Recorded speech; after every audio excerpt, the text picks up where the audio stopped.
Who what? Who what? Who what? Okay.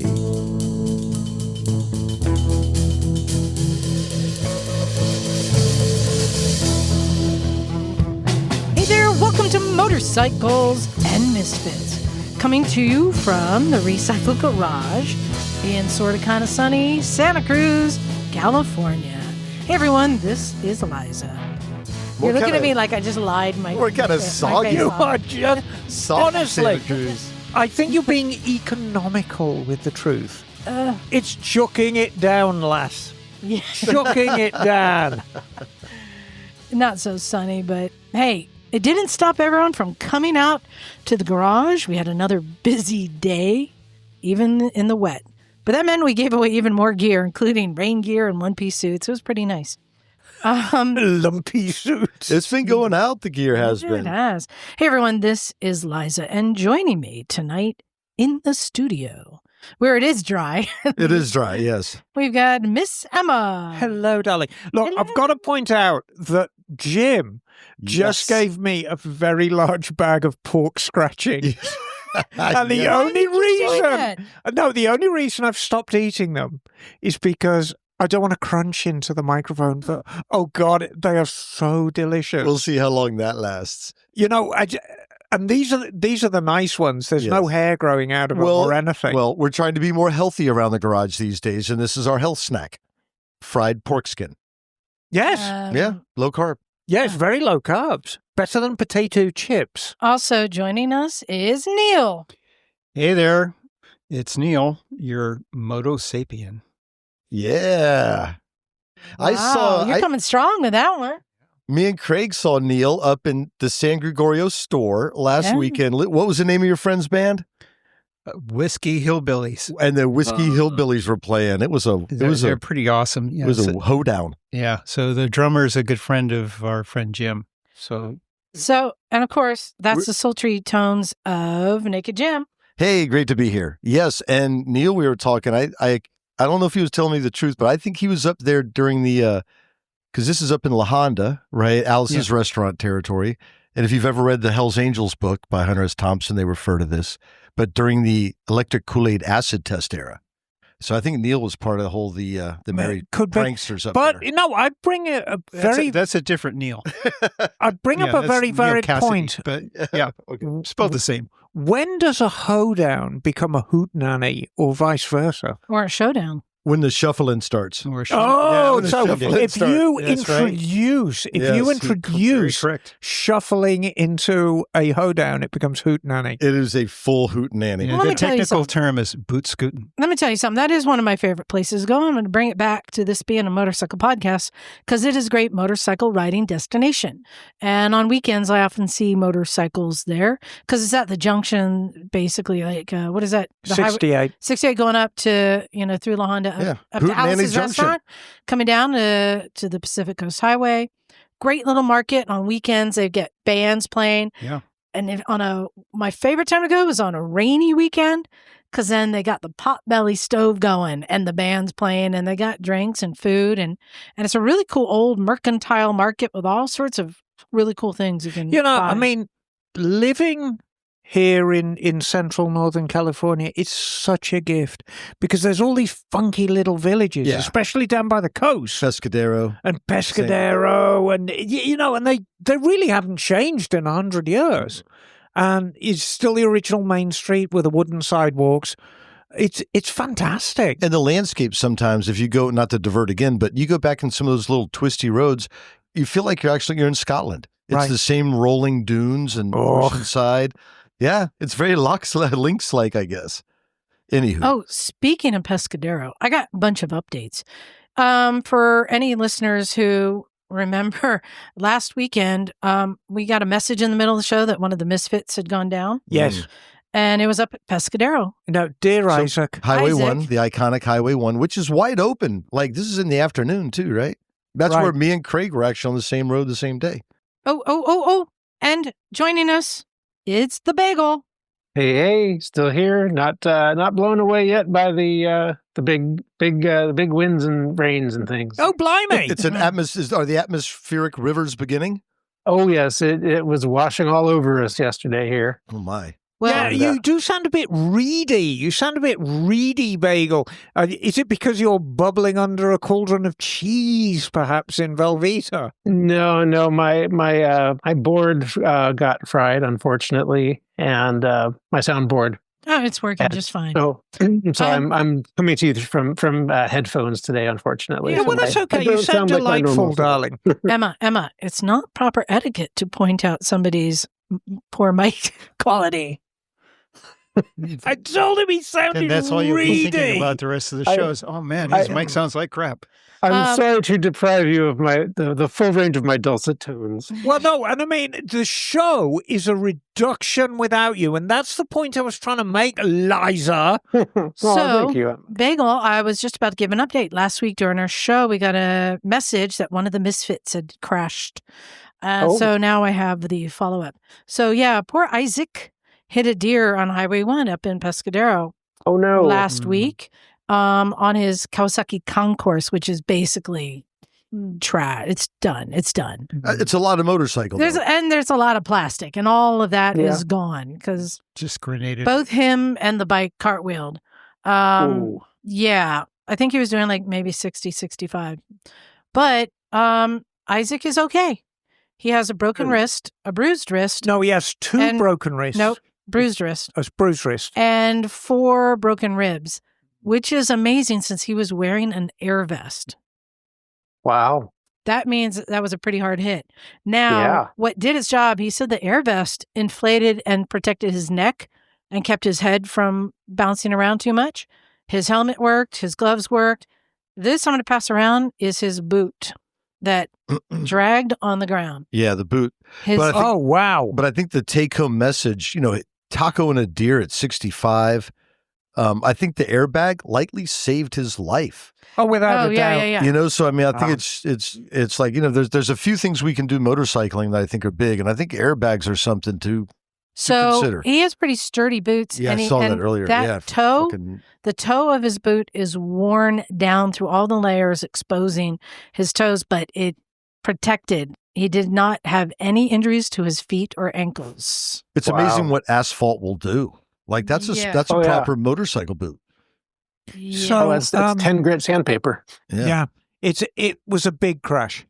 yeah, it's a 65 on big, the highway. That's big- like hauling down the freeway and hitting a deer. Right. Like obviously. So- Oh, what time But of day did this It was happen? while we were recording, so like at dusk kind of thing. And I think he rocks the turtle vest, the one that goes over the top of your jacket with a lanyard. Anyway, yeah, similar to the one the I got. lanyard, Yeah. yeah. Funnily enough, the closest I ever came to an accident like that was in Italy, in one of the Dolomites tours, and it was at the same damn time of day. It's right at dusk, and Yep. of course, deer are moving about, and me and another rider, we were hauling ass Yep. on a twisty road. You go around the corner, and it's just there. Yeah, you're hosed. Yeah. You are absolutely hosed. Yeah. Well, And what do you do? Yep. I mean, it just so happened that exactly the right moment the deer decided, oh, I'm going to move now. yeah, you're just like, look, remember Liza, me, you and Charlie were up in the Santa Cruz Mountains. It was apple season and Charlie was leading. I don't know if you remember this. And same thing, we're up in the kind of the apple tree area and out of nowhere, just a deer bounced straight in front of Charlie by, I don't know, maybe 5 or 6 feet. Yeah, so nothing. Oh, yeah. Deer, knock on wood. So Deer, code but- brown moment there. But yeah, the fact that he was Right. going 65 and walked away. Well, one, broken ribs through the airbag, that's one thing. But to walk away with just a broken wrist and, I mean, yeah. Yeah. Yeah, so that's update. He's doing okay. Yeah. Wearing all the gear. Get better soon. Speedy recovery. Isaac, get better soon. Exactly. Another little update on the Ibex. Let's talk about my favorite thing now, the Ibex. Well, if it gets you away, if it gets you Don't say away it. from the Don't- J oh, word. Don't say it. No, we're talking about the I Unless word. we're talking about Popeye. Yeah. No, was it Popeye with the J word? All right, let's just Anyway. bring it back. So, Jim and I went for a nice little ride. So, You broke it, didn't you? You broke it, didn't you? A little bit, but not really. Yes. So first off, I just wanted to say I'm really enjoying that bike. So Jim was on the Tenere 700, Mm-hmm. and I think the bikes were very well matched. He has a little more runway on the freeway, but I could do 85. Okay, not much left after 85. Right. But I found at 80, running at 80, I still had extra RPM in case I wanted to pass or do something. And 80 was very comfortable. I found that I was very comfortable on the bike. It's solid. It tracks smooth. I've been putting accessories on. I just added some lights to it. I got a center stand, a belly pan. I've been putting little farkles on it. I got the engine guards, but very pleasant to ride. It doesn't have tons of power. Like I could feel the difference when I got on the Tenere, but that was just like the pulling away. Like you're like, oh, we got all that power. But once we got riding, because we swapped for a little bit, it felt very similar, I would think. Well, if we put it in perspective, a 60s and 70s area 650 Bonneville made about the same power. So, I will say, just comparing to the Tenere, it is different, because Tenere is just a bigger bike, but Tenere makes about 30 more horsepower and all that kind of stuff. But yeah, super comfortable bike to ride. You're asking a lot of it at like 80 miles an hour.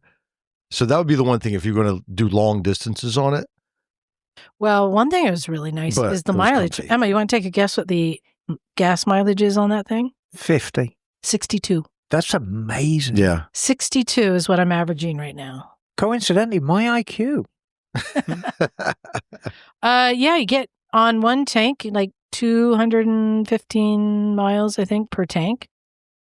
I mean, that's great. That's great. Yeah, I think it's like almost a 4.5 gallon. I think it's a 4.4 gallon tank on that. So yeah, it was cool. It was super smooth to ride. We traded bikes. Mm-hmm. Yeah. Yeah. So, what's interesting to me is that I've been saying how there's nothing else in the market. What are you going to compare it to? A DR650 or a KLR650? You can't even compare. Those singles that are pretty antiquated, don't have any farkles or, electronics. How do you compare it? They don't have any gizmos. She's looking down her nose at these things. I'm like, No, don't you blaspheme a DR650 in here. We Hold on. love our DR650. No, because this has got traction control, ABS, Bluetooth, Don't care. power outlets. Don't care. I do. Mm-hmm. I don't. I'm just saying I don't compare them. They're different bikes. But They're very different I bikes. compared it a little bit closer to the Tenere 700. It's a more modern bike than. But there those really bikes. was nothing in that category. But you broke it already until now. Have you seen? But you broke Hold it. on, we'll get back. Emma, have you seen the competition? Well, the KLE. The KLE. Well, okay. This is interesting. Now, hang on, because everybody's getting very excited about the KLE, and quite rightly so, because to a European or a Brit, KLEs, this is an old model. They've been around forever, and they never sold back then. So the old KLE, which came out in the sort of late 80s. Was it marketed as a dual sport? Yes. There? Yeah. Because, it was like a Transalp competitor. Yeah, it almost looks like one, yeah. Yeah, exactly. It was, and it was the Ninja 500 engine. Good It's engine. A brilliant engine. Right. Mm-hmm. Water cooled twin cylinder 500cc KLE500. Very handsome bike. But it was never particularly a huge seller. Whether the new one will be remains to be seen. I have a suspicion that the old KLE500 was really looking for a market, and I think perhaps the market is there now. Yeah, I think so. I'd be interested if it's Japanese made or Thailand made. I bet it's Thailand made. Here's one thing that I find fascinating. Once again, they're lying, Emma. They're lying. Hoo-ah!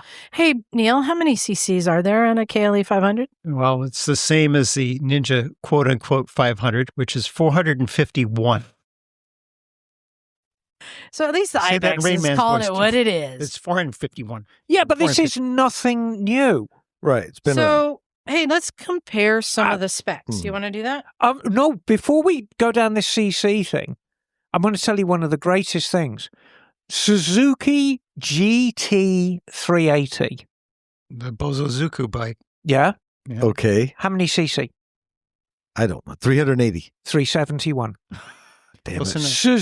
Thought I knew Suzuki that one. SP370. 370. Yes.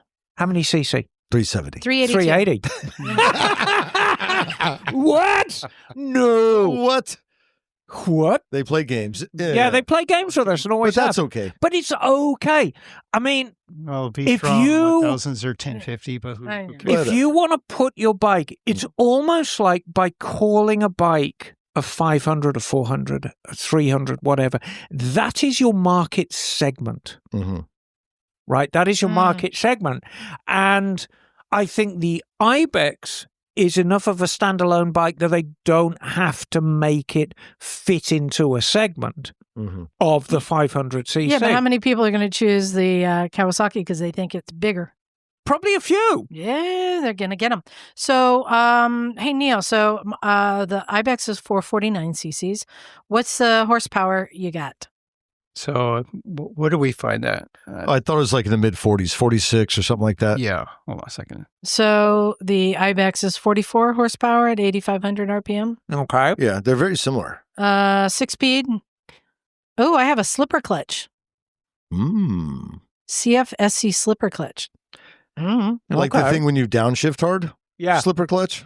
Yeah. Yeah, basically it's mechanical. It's like wedges. Yeah. Okay. And so when you downshift hard, it actually just momentarily separates the Yeah. clutch plates until they can Okay. catch up. So this engine's probably in a street bike too. Oh, I'm sure it is. Yeah, Yeah, so yeah, that's yeah, why it it's- is. Yeah. Ninja 500 platform. That one, and same with the CFMoto. What do you got for fuel capacity and dry weight? It has nothing for as far as dry weight yet. Okay. No spec for that. So the Ibex is 4.6 gallons, Dry weight And- on the KLE is 392. 386. So it's a little lighter. I Little thought that lighter. was interesting. 4.2 gallon capacity for fuel. Okay. Suspension, all the things, LEDs. The thing I like most, and this KLE I think is following suit on the Ibex was very nice when we went and did some off road. That I pressed and hold the button down and it turns off all the traction control and the rear ABS. So I think the KLE has something similar now too. Generally, the adventure bikes do. Because It's more complicated than that. Are you sure? Yeah. Yes. Or on some of them, at least you have to like go in a menu and press a bunch of things. Well, yeah. This is just a standalone button And that you press on home. Oh, I'm sorry. I'm corrected. I was looking at the old one. The Oh. current one makes 51 horsepower. Oh, okay. Yeah. So- This says 50 at 32 horsey.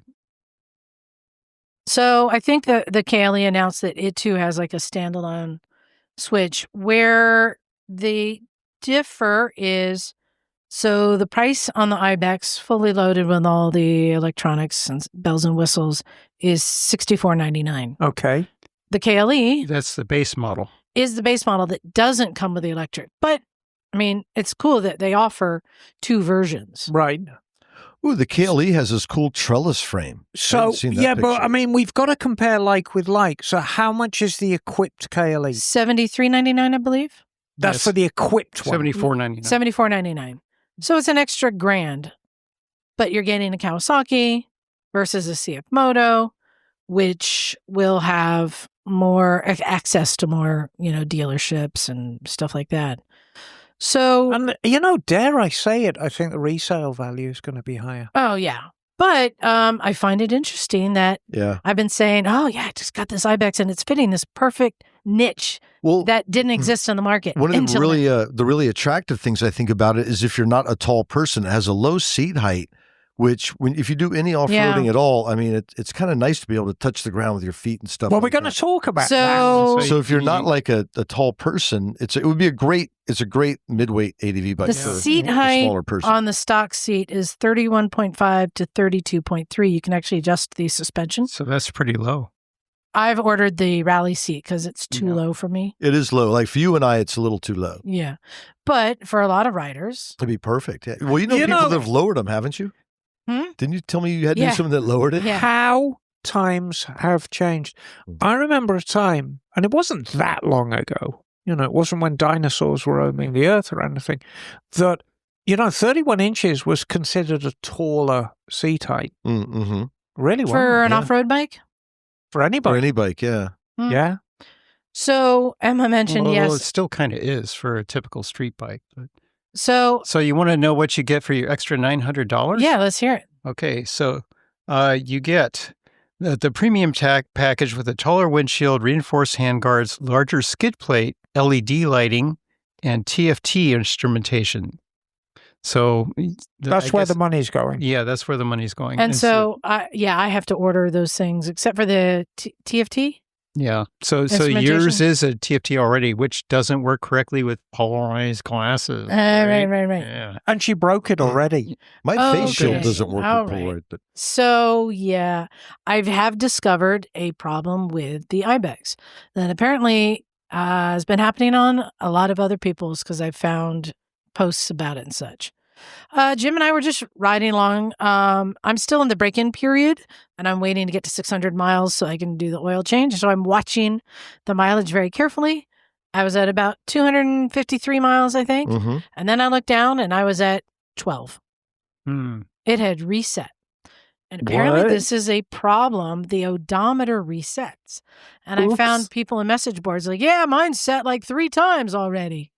This is not like a trip meter. This is the actual odometer.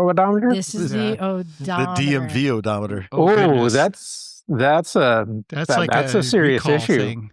Yeah. Well, When you go to sell it, low mile. I think I figured out That's what the Lambo guys do. Yeah. Got 12 miles on it. I think I figured out what the problem is. I'm not sure about the solution, though. So, we've talked about CAN bus systems in the past, but just a brief recap. When electrical systems become more and more complex, theoretically, for every single function, you need 2 wires. You need a power and a ground. And it's simply, you've got something with a TFT display. I mean, the wires needed to run it would just be ridiculous. So they come up with this thing called a CAN bus, which is controlled area network. And a bus is simply a switch, like a fuse. When you were plugged into that Triumph, Yes, I was today? in the CAN bus. Okay, So I was talking to and the you CAN. had that. Yeah, I had the screen. I was reading it because I got my CAN bus reader. But, and it's 2 wires, and the simplest way, if you think about Morse code being sent down a wire, and it's reading that Morse code, and it's sending signals everywhere on the bike. And generally the way they work, the signal is generated in the instrument pack. That's where they generate the signal. And then it talks to all the other ECUs, talks to the ABS ECU and the engine ECU. And, if it's... Is this everything from turn signals to starters? Oh, yes. Yeah. Oh, yes. Everything, all the electrics on the bike. Some of it may be going through that, some of it may not. Ironically, the Kawasaki, not all of the electrics might be going through it, because you have an option for the TFT. Mm-hmm. So my guess is there'll be, on the non-TFT one, it's just going to have a fairly standard wiring harness. On the TFT one, I'm guessing that it's probably got the equivalent of like half a normal wiring harness, and then all the TFT and the engine management stuff goes through CAN bus. But like Moto Guzzi's, everything goes through the CAN bus. Okay. Everything. And your turn signals go out and you're fucked. The simplest thing, it's like horn doesn't work. Oh, yeah, CAN bus has gone down.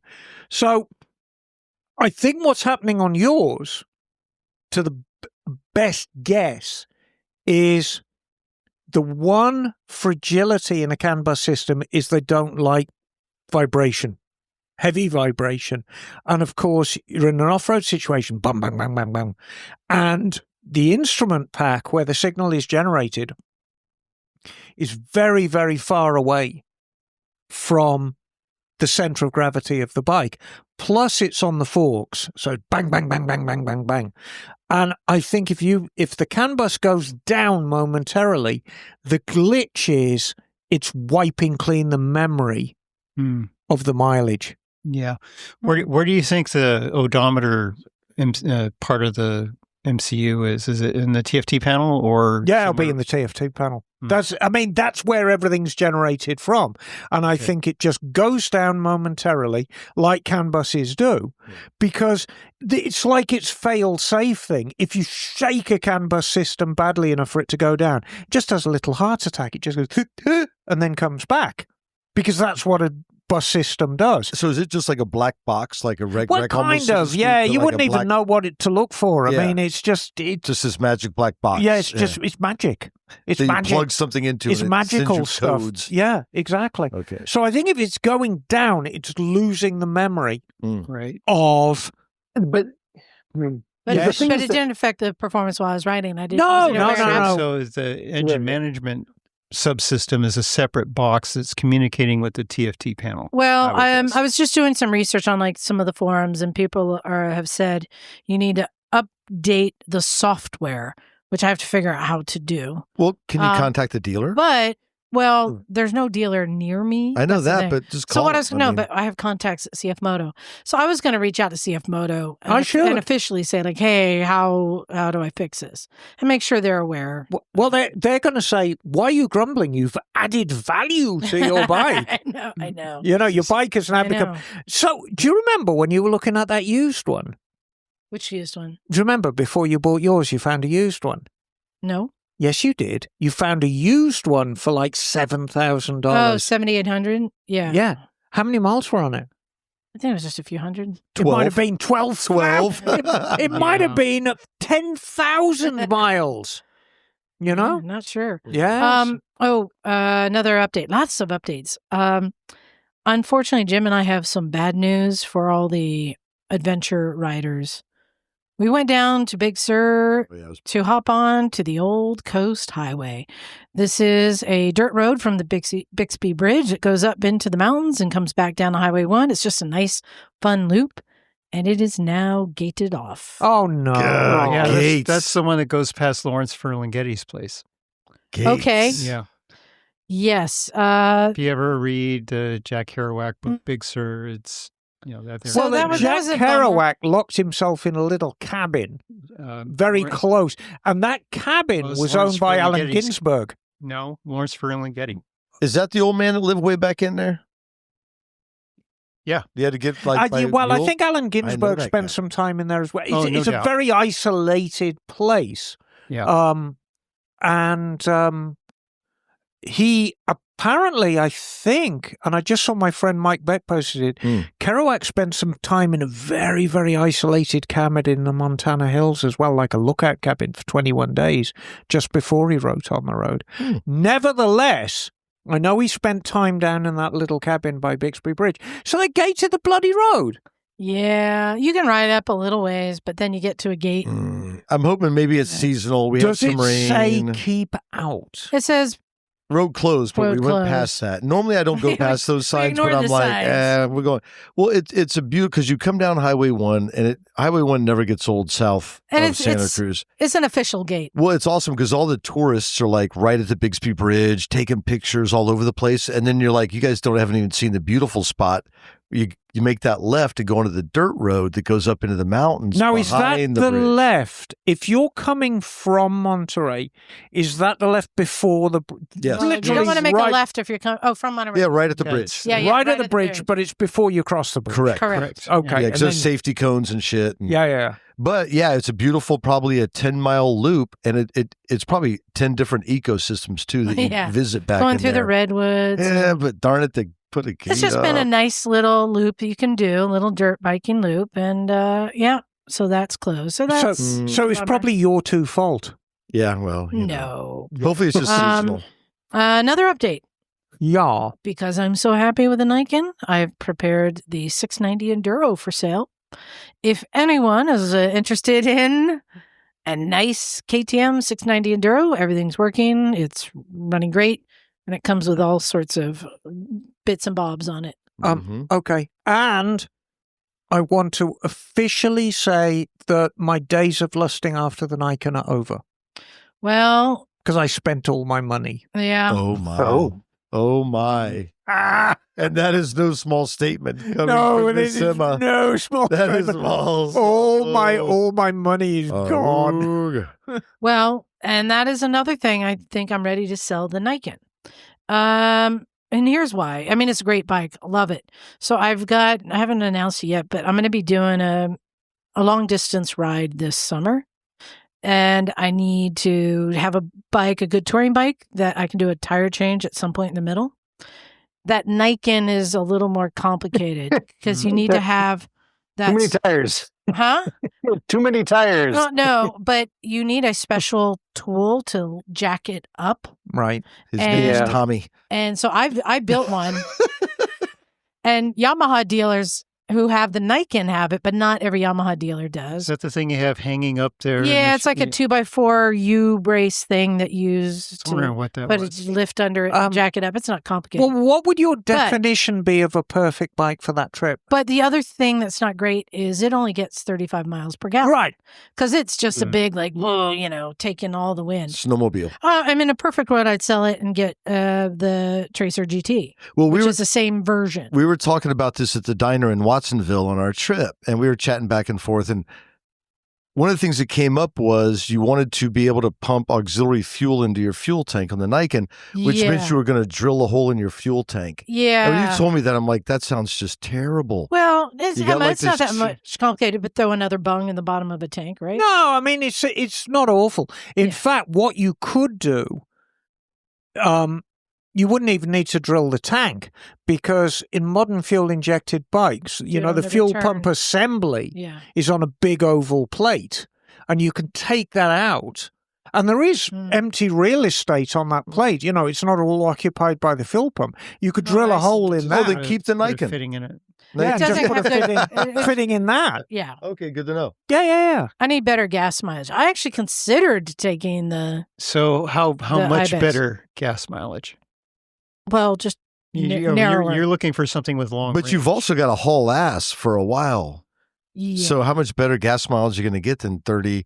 I mean, on my Suzuki, I'm getting like 36 or 7, I think. And that's a big inline four. I'm but- going to be honest with you, Liza. I think for a long distance ride, I think the Nikon might be an ideal bike. I don't want to put all those miles on. It's got under 10 grand still. It still is a very, very nice condition. Well, stock I bike. was thinking about your ride, and depending on how many days you're going to take to do it, it sounded grueling, like Yeah, it is. like not no joke grueling. I know. So I think comfort will be a premium, and So anyway, comfort, good mileage. So that rules out most large touring bikes. but if you've seen Something Wendy that gets Crockett's 50-ish seat, miles per gallon, easy maintenance. I would even consider a Versus 1000. That's not going to get very good mileage. it's going to be similar, same ballpark. It's also going to be in the mid 30s.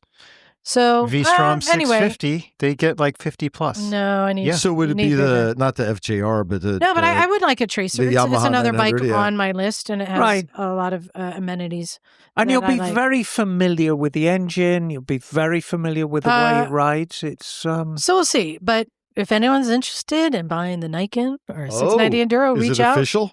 Reach out. Well, hey, look, everything's for sale at the right price. But those are the two bikes that I have been replaced or I need to replace. Is yours the only Nikon for sale in the United States There's today? one other right now at a Oh. dealership that says contact for price. Oh, There was one a few weeks ago, and they were asking 13 grand for it. right. And I made a very feeble offer, which is now rescinded. I mean, No, what are you? No, I think 11. Yeah, I was going to Past say 11. Yeah, 11 sounds about. Yeah. It's a very clean bike. Yeah. So anyway, Yeah. reach out if you're interested. Another update.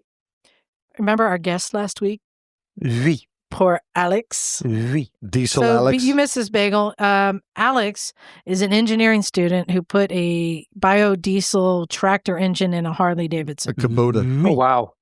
Yes. Yeah. And he was here trying to fix it. His reg rec had gone out, so he didn't Yes. have power. Well, the next day he called me. He's like, hey, is it possible I can come by the garage and work on it some more? I need to ride it to Sacramento, and I need to go over everything, make sure all the bolts are tight and everything. And I was like, sure. He still hadn't fixed the reg rec. But he had written from Canada. Oh, So, geez. silly question, right quick. Yeah. A reg rec to a Kubota tractor into a motorcycle, is that a complicated thing, or is it No, all not particularly. just straightforward? Okay. No, I Just mean, if you want light. just like a tractor. his big problem wasn't the reg rec. His big problem, he had an alternator on that bike that was tiny. Mm. He had the alternator on that bike was sufficient just to power like one light bulb. And he was running a whole motorcycle, and he knew it at the time. And I said to him, Yeah, I said, diesel doesn't need very much electricity to. well, it doesn't need do any. anything. Right. And, you know, if you've got a boat application, particularly if it's got an air or a hand starter, Like if you're a you don't need shrimper. any. Yeah, if you're a shrimper, you know. Oil shrimp, So private shrimp. he needed a good size alternator. And the big problem is whenever you put an engine that doesn't belong in a motorcycle, even a roomy motorcycle like a Harley Davidson, you run short of space. You run short of real estate. I have long toyed with the idea of putting a Johnson 2-stroke outboard engine in a motorcycle. It'd be an absolute screamer. You've got like a V8 2-stroke. Fantastic. How do you cool it? They're water cooled. Yeah, I mean, you could just force feed a radiator. You could have a standalone okay. electric fuel pump and a big radiator. Gotcha. But those things are massive. They are massive engines. Heavy. And they're heavy because they don't have to be light. You know, boats need to displace a certain amount of weight. And same as Kubota tractors. Even little Kubota tractors, you know, weight's not really an issue, you know. It's like... Well, you want them to bite into the ground. You want them to be exactly. stable. You know, and again, you know, the kind of boat that has a Kubota diesel in it needs some displacement as well. So he's fighting real estate. He's fighting weight. He'll get there in the end. I mean, it just requires a lot of head scratching, which is what engineers are very good at, I find. Yeah, I think you could probably source like a small car alternator. So you want the update now? Yeah, I love it. So I talked to him this morning. So he was going up to Sacramento, which is just 3 hours from here. He broke down 3 times Well, it is uphill. on the way there, but he did finally make it. He spent many hours at a shop getting help, and then his belt broke. So he called me, Emma, today to see if we had any belts around. Oh, God. And I'm like, no, dear, you're going to have to go to a Harley dealership for that. Tractor Supply. No, because those are V-belts. This is a tooth belt Engine thing, yeah. for the Harley sprocket specifically. So I have a question. Unfortunately, I didn't get to see the bike, but... Well, and just to follow up, he said, if I get the belt, can I come by and put it on today? I said, sure. He never made it. So, Alex, I hope you're doing okay. That's a long way from Sacramento. Now, how fast does this bike go? He raised the transmission up. Yes. How do they deal with getting the belt routed to make that work? Do they have like an idler pulley? Magic. It's just magic. It was just magic. Magic and imagination and sheer grit, I feel. You had to bring it up to match so that it would line up. I mean, I'm sure... Well, it's not just, side to side lining up, but getting it, if you got the transmission mounted higher, the pulley is higher. So it's above the swing arm. How do you get, normally... it's right in line with the swing arm. I do a lot of Harleys at the shop, even though I don't really advertise it. And changing final drive belts is not a common occurrence on a Harley.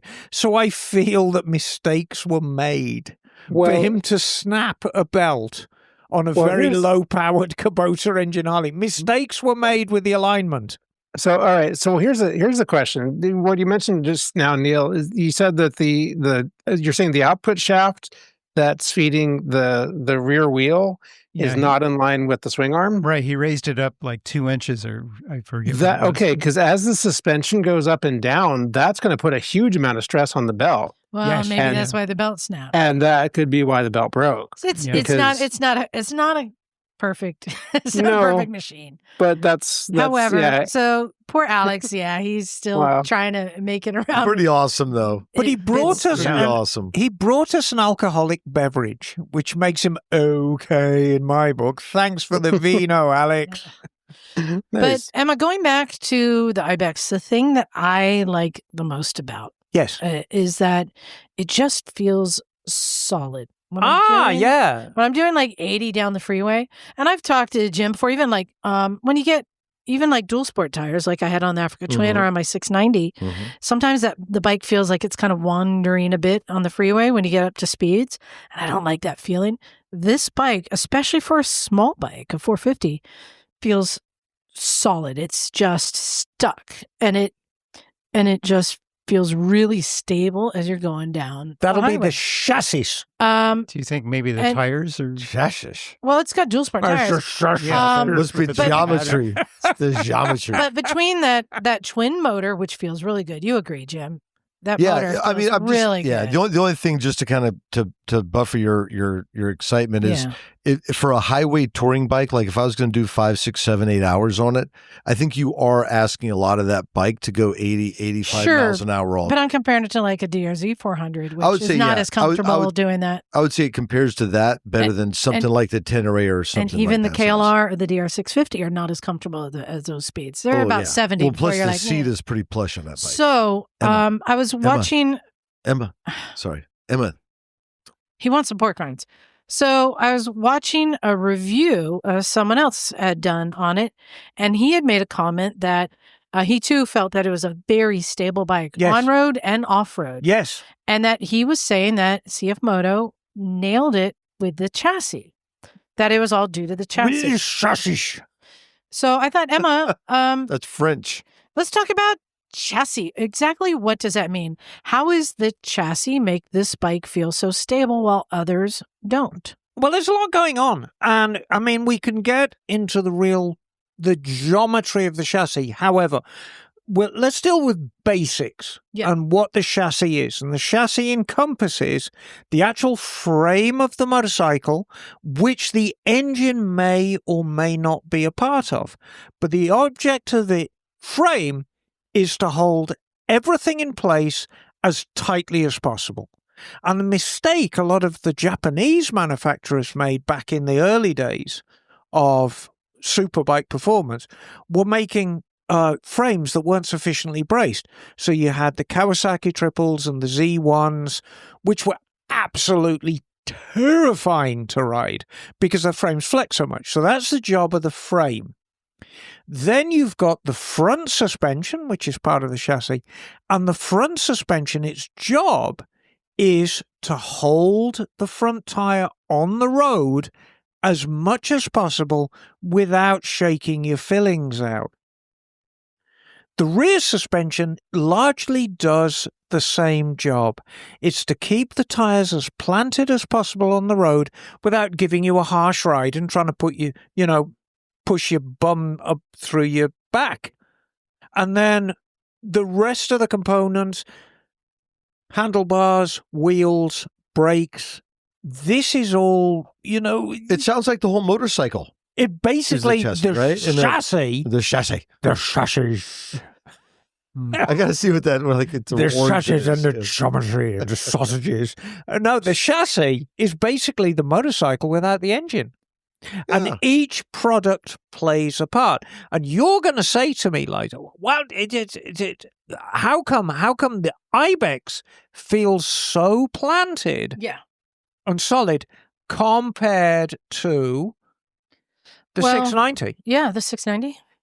And so I was trying to explain this. The 690 and both the Tenere 700, which are fun bikes, lots of power. But I was trying to describe how I felt. I felt like there's a, what do you call the center of the axis? The axis. That on the Ibex, I'm sitting right in the center of the axis. Well, to a large extent, I feel very well balanced. Talking about the roll center? Yeah, but on both the 690 and the 10.7, I felt like I was sitting a little bit above. Okay. So there's more of your weight moving around when you're going side to side. We've talked about this before, but we're going to talk about it again because there's two axes going on here. There's the roll axis of the bike, which is the lean. And you want to make sure, basically, you just want to make sure that the bike has sufficient weight on the right and the left that it doesn't feel biased. That's a fairly easy one. The trickier one is more pork rides. You guys are driving me nuts. These are our You're friends. Driving me nuts. These are our friends at Mission Put the Foods. pork rinds away. I'm going to throw them out the window. Zero carbs. Zero carbs. Go ahead. Now, Super Hooligan sponsor. Yeah, right. No, On a slightly unrelated note, me and Jim decided before the show started. You just are pushing my buttons. No. What's the loudest food you sell? That's what you told him at the market. You need to listen to this because it's very pertinent. In the old days, in the 1930s, at posh dinner parties, the gentleman would take off one of the ladies' shoes and drink champagne from it. So the working class equivalent of that is drinking Guinness and pork scratchings out of a Doc Martin. Wait, here's a boot right here. Exactly. You can put some Old Bay seasoning in there. And pork rinds in there. I've kicked off my Doc Martin. No challenge accepted. And hope that. And you can do. Okay. And do you think we should mix the Guinness and the pork scratchings together and make like a slurry? And eat that? You guys are. So anyway, and some All green right. peas. So the axis. so what we need to consider is how a bike handles. And I try and simplify this very, very deliberately because, it's really a concept you can take on board. What you have to do is draw an imaginary line. And the imaginary line goes from the crown of the bike. What is the crown? The crown is basically that big nut that is right in the middle of your top triple tree. Mm-hmm. That is the crown of the bike. Mm-hmm. The bike steers about the steering head bearing. And the steering head, the highest point is the nut that basically holds the steering head to the triple trees. Mm-hmm. It's big nut, can't miss it. So if you consider you're looking at the bike from the side, you draw a line, straight line, from that nut to the swing arm, to the rear wheel axle. Mm-hmm. You draw a line. How? It's a straight line. Everything in front and below that line is going to make the bike feel more planted, more stable, and actually help you with the momentum when you're chucking the bike around. This is why BMW GSs work so well in the dirt, because they're very crankshaft heavy bikes, but they carry their weight low and forward. Mm-hmm. Everything behind and above that line hinders you. It makes the bike harder to handle. Well, and this is why on bikes like the Tenere or the 690 Enduro, the seats go up the tank so you can slide way up right. front. Now, the further away you get from that line, the more pronounced the effect are. So Liza was spouting about how much she enjoyed the handling of the Ibex. So I looked at this bike and I did the imaginary line using my hand. About 30 years ago, when I first came to the States, I was a big fan of Kids in the Hall, the Canadians. Oh, yeah. They're funny. And they did this great sketch where you look at somebody from a distance and you go, I'm crushing your head. I'm crushing. Yeah, the head crusher. That was my favorite. My two favorites was I'm crushing your head. Do you remember My Pen? The guy who worked in the bank, oh God, somebody stole his pen. And he was hanging on to the top. My pen! My pen! Anyway, so I did I'm crushing your head on her bike. And I looked at that line and I realized how close the seat was to that actual line. The seat is very low and forward. And I think that is the key. We clearly have a chassis that's doing what it should. Now, on a twin-cylinder bike, the chassis, the frame, is going to be a little bit wider than on a single-cylinder bike. That's a disadvantage for navigating narrow trails. However, in a freeway situation, it's an advantage because if you have the frame tubes further apart, that gives you more scope for lateral bracing. You're going to say, oh, hang on, no, if you put them closer together, surely that's going to be more stable. No. But wider's better. So you have a twin-cylinder engine, you can have a wider cradle, lots of bracing, and suddenly the frame becomes stout chassis. So the frame's doing its thing. It's got clearly very, very nicely damped forks on it. And I'm wondering how much it's going to change when I put on the taller rally seat. Have you done anything suspension-wise? Check the sag or the No, I haven't sing done that or yet. the wing? Okay. No. Yeah. No, in fact, I can raise the seat height a little bit. So I tell you what we'll do. When you put your rally seat on, let me know in advance, and I will come to the garage with my electronical Sagmaster 3000. I got some other sagging things you could measure. That's Jim's nickname, the Sag Master. Sag, Jimmy Sag. And then we'll measure the sag and we'll get you going. Yeah. And really set it up nicely. So why is it that other bikes don't have this figured out as well? Well, yeah, I mean, what's going on? Well, it's a different philosophy. Sometimes when you do dirt bike handling characteristics, you want them to turn quick, especially if you want a bike that's being used in the woods. Right. And there's other factors going on. So let's talk a little bit about rake and trail, which is, what the fuck is rake and trail? It's very, very easy. If you stand and look at a bike from the side, you will notice that the forks don't go straight up and down. They're kind of kicked out to the front. Mm-hmm. And that is the rake. It has a huge effect on the handling of a bike. Mm-hmm. If the angle is quite steep, they turn quickly. But the downside is they can be a little bit unstable. Mm-hmm. More twitchy. Very, very twitchy, which is the argument. We were having quite a spirited argument about SV1000s. And while they're a fine bike, very steep head angle. Yeah, they're twitchy. And they're very twitchy bikes, not for beginners because of that twitchiness. Just as the tillers before the SVs were really twitchy. Yes. And that crazy rear shock, which made things even more crazy. So that's the rake, is the angle. Now we're going to talk about trail. Trail, the easiest way, and again, I'm simplifying it to describe trail. If we consider where the forks bolt onto the bike, which is the headstock of the frame, if you draw a line straight down from the headstock, straight down, and then project that forward to where the axle is, that's the trail. Get it? So nothing to do with the back of the bike. No. It's always forward. Yeah. Rake and trail. So generally, if the rake is more kicked out, the trail, the number is larger. Mm-hmm. And the bigger that number, the lazier the handling's going to be. So compare a trail dirt bike to a sport bike for a track. So a dirt bike, you want a little bit more stability when the going gets tough. So what they do, dirt bikes are very, very clever. They will have a slightly steeper head angle, but they'll put the axle in front of the fork. Yeah, I'm looking at one right now. Yeah. Right. We've got all these models here. And what that does two things.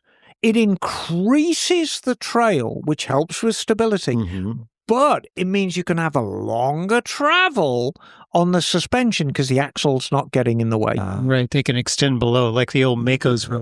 Gotcha. So it's doing two good things. Now, your track bike, because tracks are ostensibly quite smooth, certainly compared with the trail, you don't need as much movement with suspension. So you can have a lot shorter travel with suspension. And what you can do there is you can really get a tight head angle, which means you can change direction very, very quickly. But that can lead to instability when you're going very fast in a straight line or the weight is off the bike. Now, we've all seen footage of the Isle of Man TT. We see that wicked head shake on bikes when they lift off the ground. I mean, the front wheel comes a tiny bit off the ground at like 200 miles an hour, and the forks are going from side to side, but they recover. You can mitigate that with a steering damper.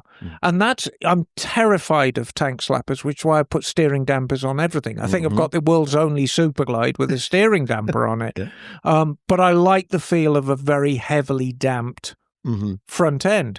And all a steering damper is, it's like a suspension leg in miniature. And it just means the turning from left to right. So rake and trail. And then swing arms themselves, again, it's very, very clever stuff. There's the length of the swing arm, which has a huge effect, and the angle of the swing arm. So the angle it starts at and the angle it goes to. So it's point of moment. Mm-hmm. And that's all has a bearing on the handling of a bike. It's very, very clever stuff. It's for like, when you set up a bike from scratch, it's for people who are far more clever than me, who I'd call boffins. And a boffin, boffins wear white coats with lots of pens in the top pocket and very large foreheads, and lots of grey hair that sticks out the side. And then they speak in tongues. Clever they are, though. Is this a type of penguin? What are we talking about? I think they're hail from Japan originally. Yeah, boffins. But then So, no, it's a puffin, yeah. Yeah, but there are so many factors. Well, and it's so much trial and error because it's a different podcast for a different day. But we were talking earlier about some of the like British frame manufacturers in the 60s, like the McCandless brothers. The brothers. They were always brothers. Well, having got a brother myself, and I've got a very interesting relationship with my brother. I think these guys were egging each other on. I mean, the most famous brothers to British bike people are the McCandless brothers. Who are these? Who are these Irishmen? Well, they invented the featherbed frame. And the featherbed frame was really the frame to have.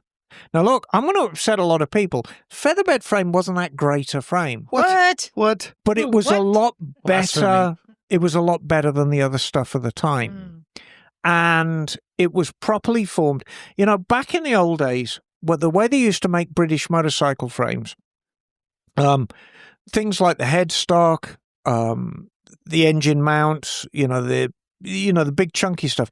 These were cast iron pieces. Okay, so cast iron. Okay, with like a slug coming off that you could fit a tube over, and then what you'd do is you'd slide the tube over the slug, and then the welder or the brazier, a lot of them were brazed in those days, heated up and put brass in there, and then his apprentice, who was learning the craft, be throwing the flux on it and getting the brass to suck up, and it made for a very, very strong frame, but weight was kind of not really an issue because these things were heavy, and they weren't super accurate.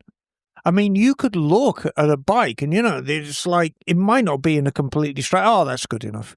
Right. The featherbed frame was definitely one of the better frames of the time. Came in two forms. It came in the wide line and this slim line, which is exactly as it speaks. The wide line had a wider swing arm pivot than the slim line. Very much used in racing. Norton did have a rather good fork. The Roadholder fork was quite a special front fork. And I really believe that's what really set them ahead more than the featherbed. The Roadholder fork really set new standards for front suspension in the very, very early days of telescopic forks. So, tra-la-la. Have you ever seen the Norton bikes? Like, you got your. Sorry, my mind went sideways. But that one she had in her shop. Yeah. But put that into. The Manx. Yeah. The Manx. No. The one, the something Norton. The John Player? No, the Healy, or what was it that you had? What was it called? I forget now. Sorry. Yeah, I know. It had 2 names. A customer bike you had that you brought to the garage to show off. Oh, God, what the heck was that? Yeah.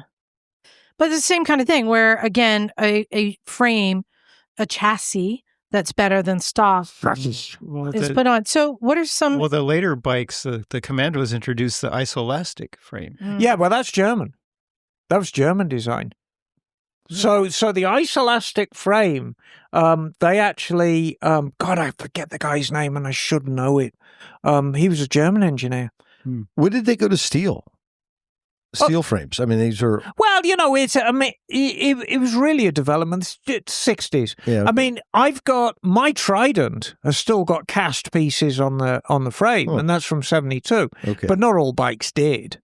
Triumph there was a nice big casting at the bottom of the rear loop of the frame that could hang everything off, including your rear engine mounts, and the brackets came up for that, and then you've got your swing arm mount, and then you've got a sidecar mount Because remember, a lot of these bikes were sidecar tugs, so they came with sidecar mounts actually already on the frame.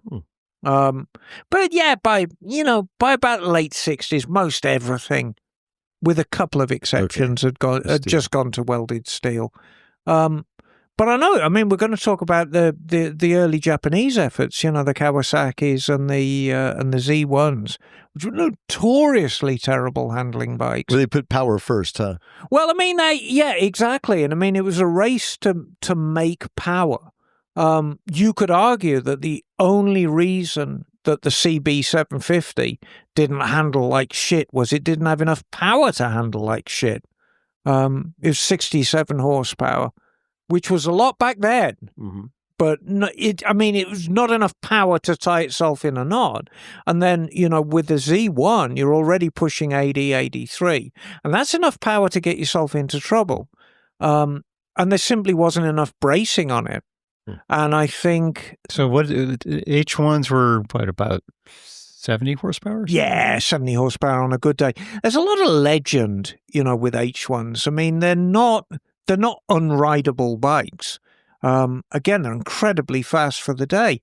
But I mean, the chassis component, to make the bikes faster, they took as much weight out of that chassis as they could. Really flexy, the brakes were weak. Feeble brakes, the front end really belonged on a 125. And I think the center of mass was shifted rearward on and that was quite deliberate. Yeah. Because, they wanted to be known these as wheelie bikes. Yeah.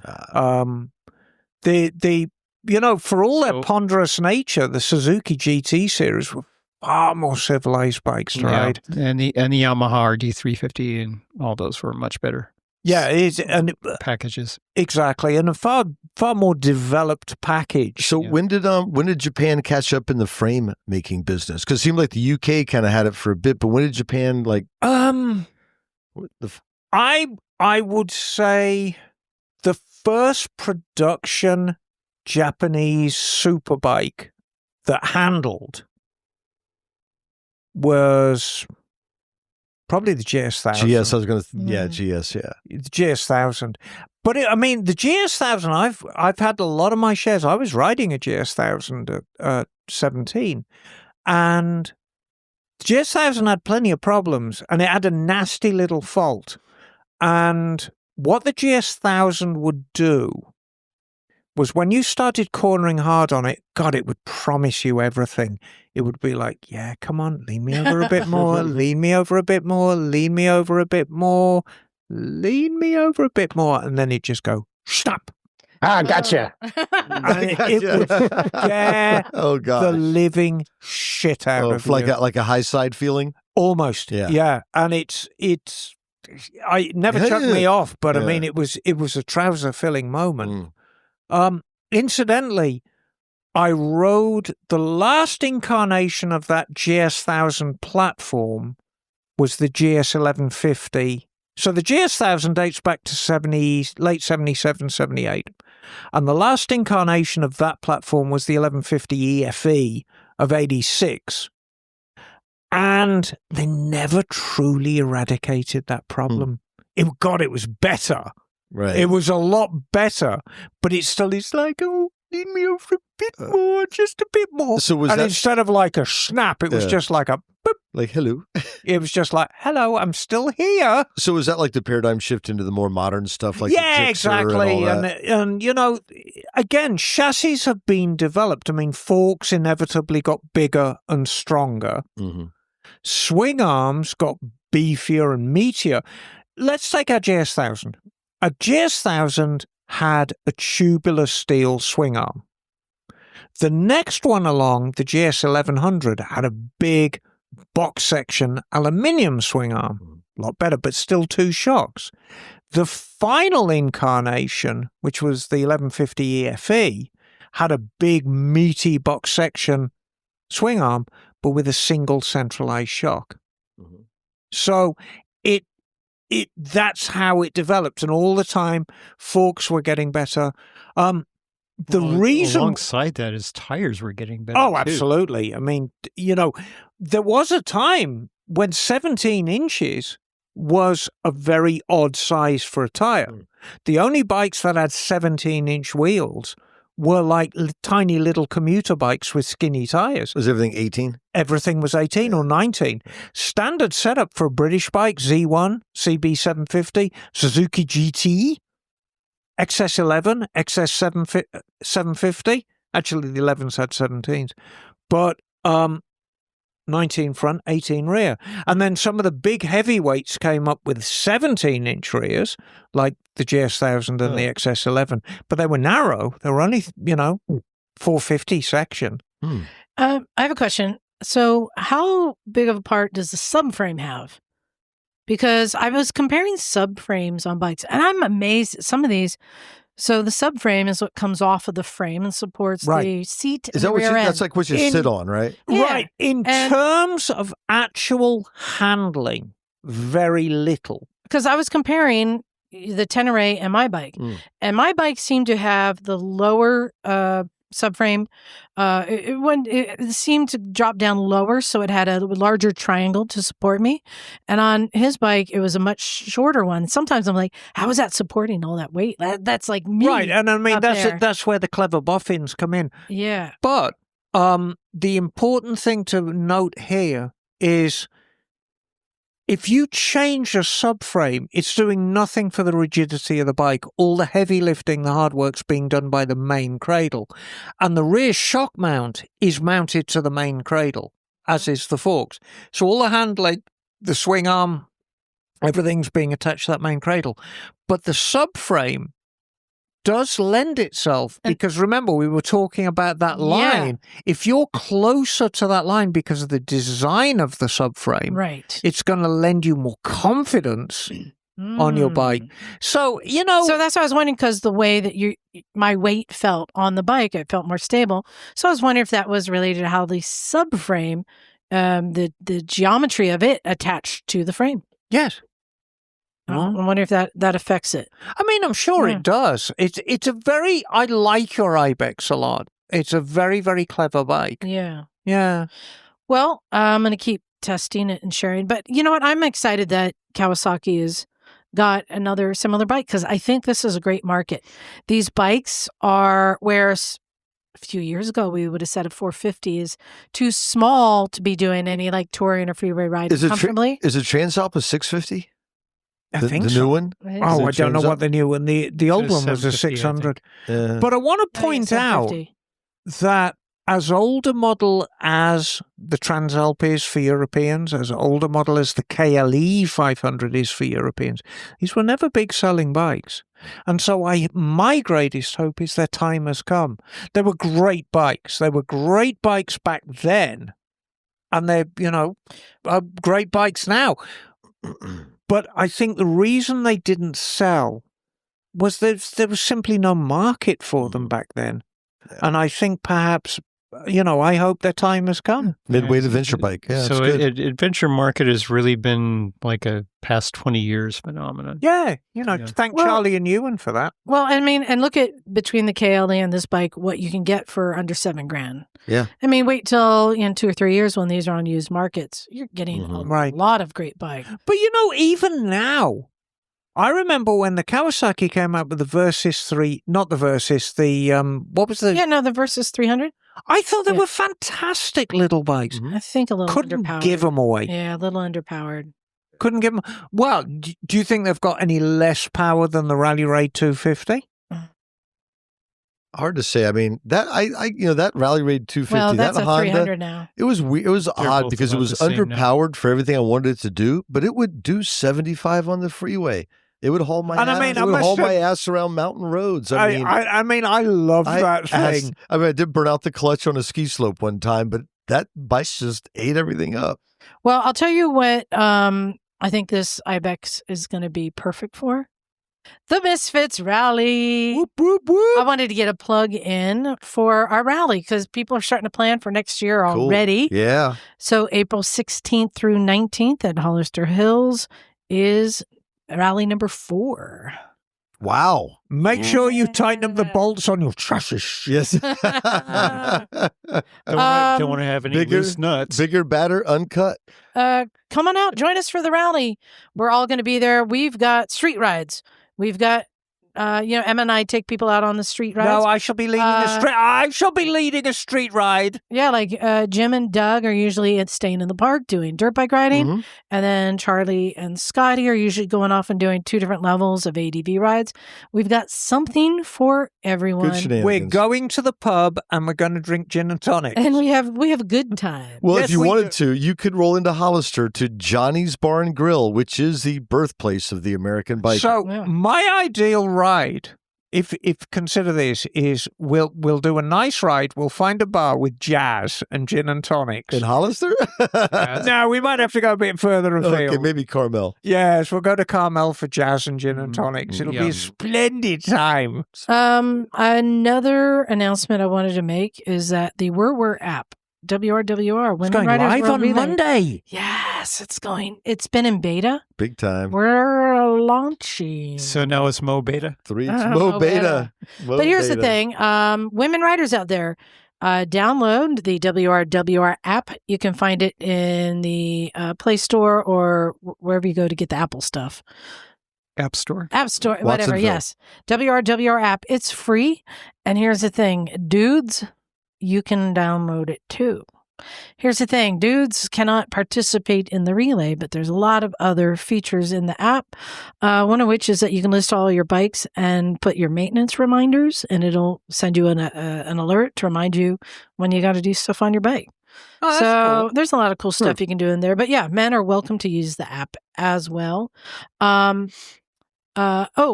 But going back to, what reminded me of, I got to start talking about the Misfits rally is we just had a stunt misfit go to the TourTexas Rally. Cool. Yeah, strangely, it was in Arkansas. No, it was in Texas. Texarkana. Texarkana.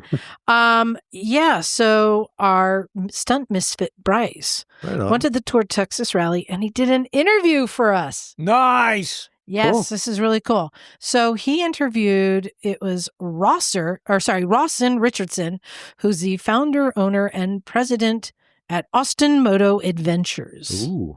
Yeah, which sounds like our kind of people. We like adventures. Exactly. And they probably have barbecue. Bryce did an interview with them at the rally, and you're going to listen to it right here.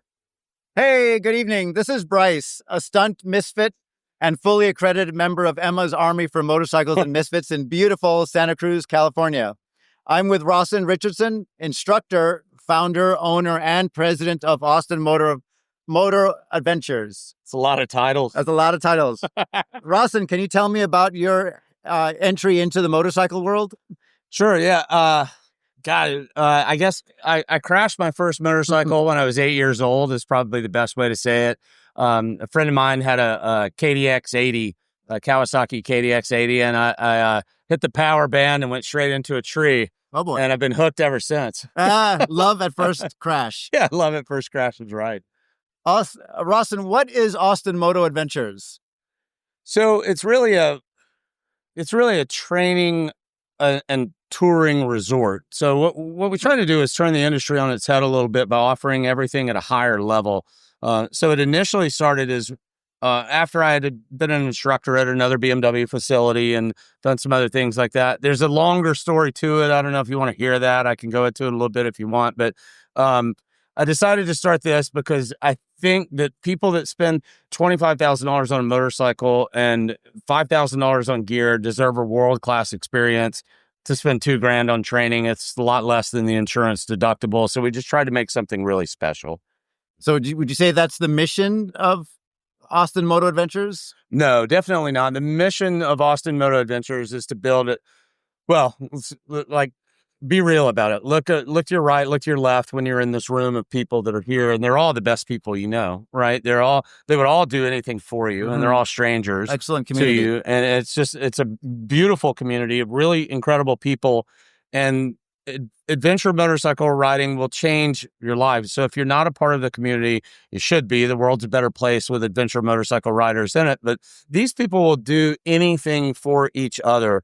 And so to foster that and build that community into a big tribe of people that really believe in each other and helping each other and putting the other person first, that's really what the mission is to make the world a better place by growing the adventure motorcycle tribe. I love that. That sounds awesome.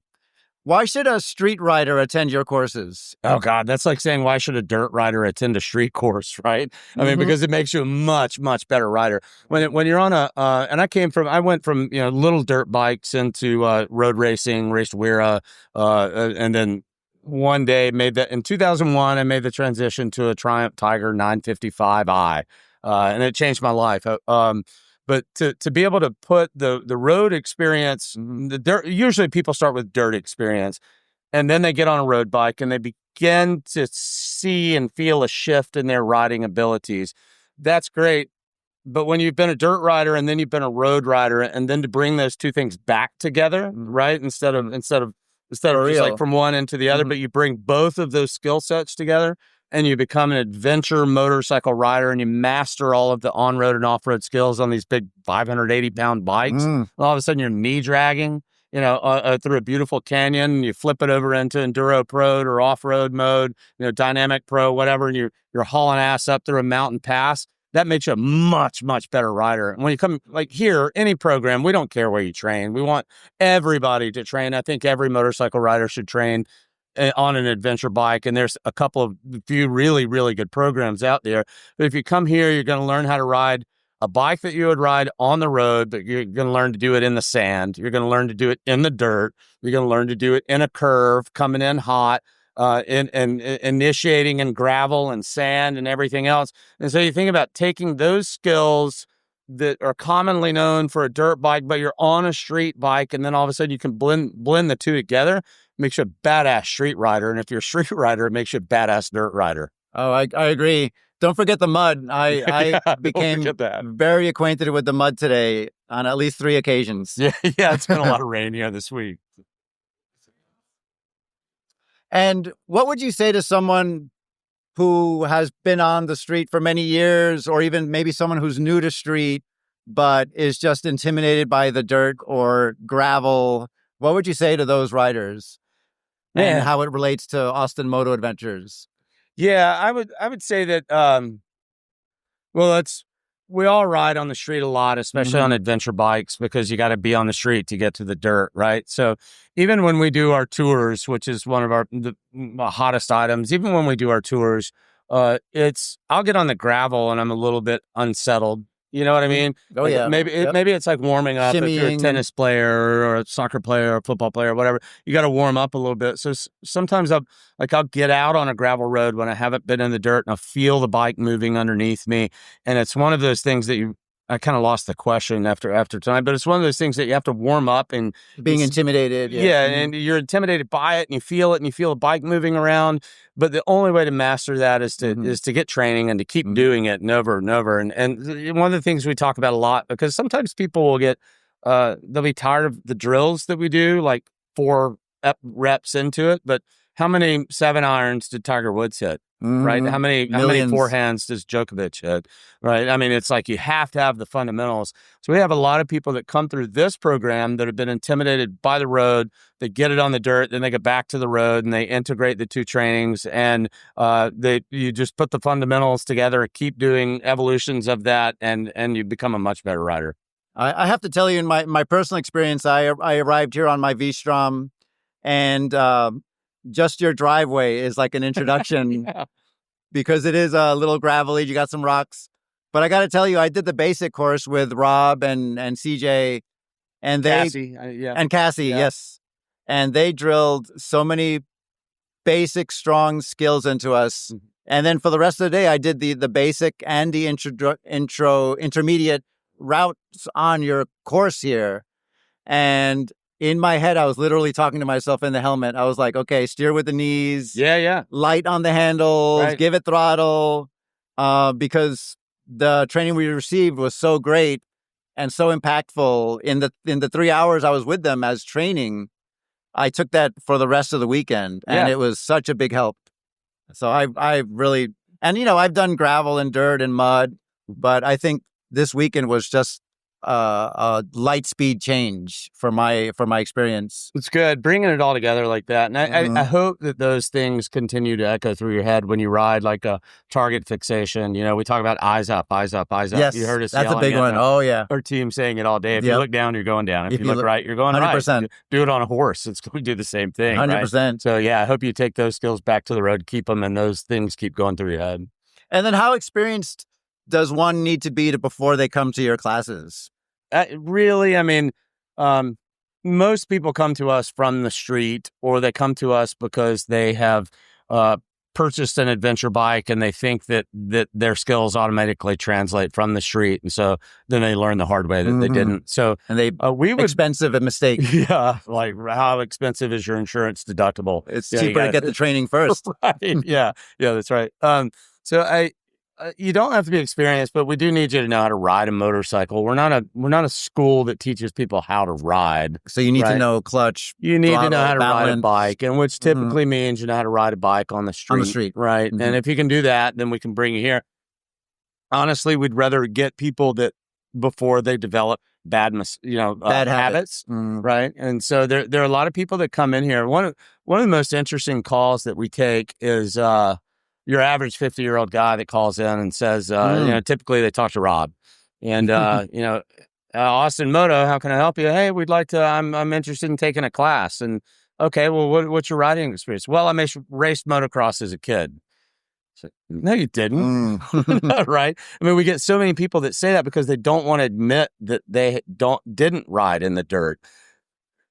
So it's been kind of a strange experience to have people that call in and say that that schedule a class and say that they raced as a kid, and then they come out here and go, well, I didn't actually race. I rode a little bit on a dirt bike, but I've been riding street bikes. Right? So we're trying to take all those skills that they're ashamed to have or not have and implement them here. But it's not, you don't have to be experienced to be here. You just have to know how to ride a bike. And if you show up with an ego, it's not going to go well because you'll get in over your head really quickly. Humble. And if not, the mud and dirt and sand will make you humble. It will absolutely humble you. There's no way to hide that. You can't be headstrong here. But you will have fun. Yeah, if you fall. I fell, I don't know how many times each day you want to count, but I fell many times each day and I learned something each time.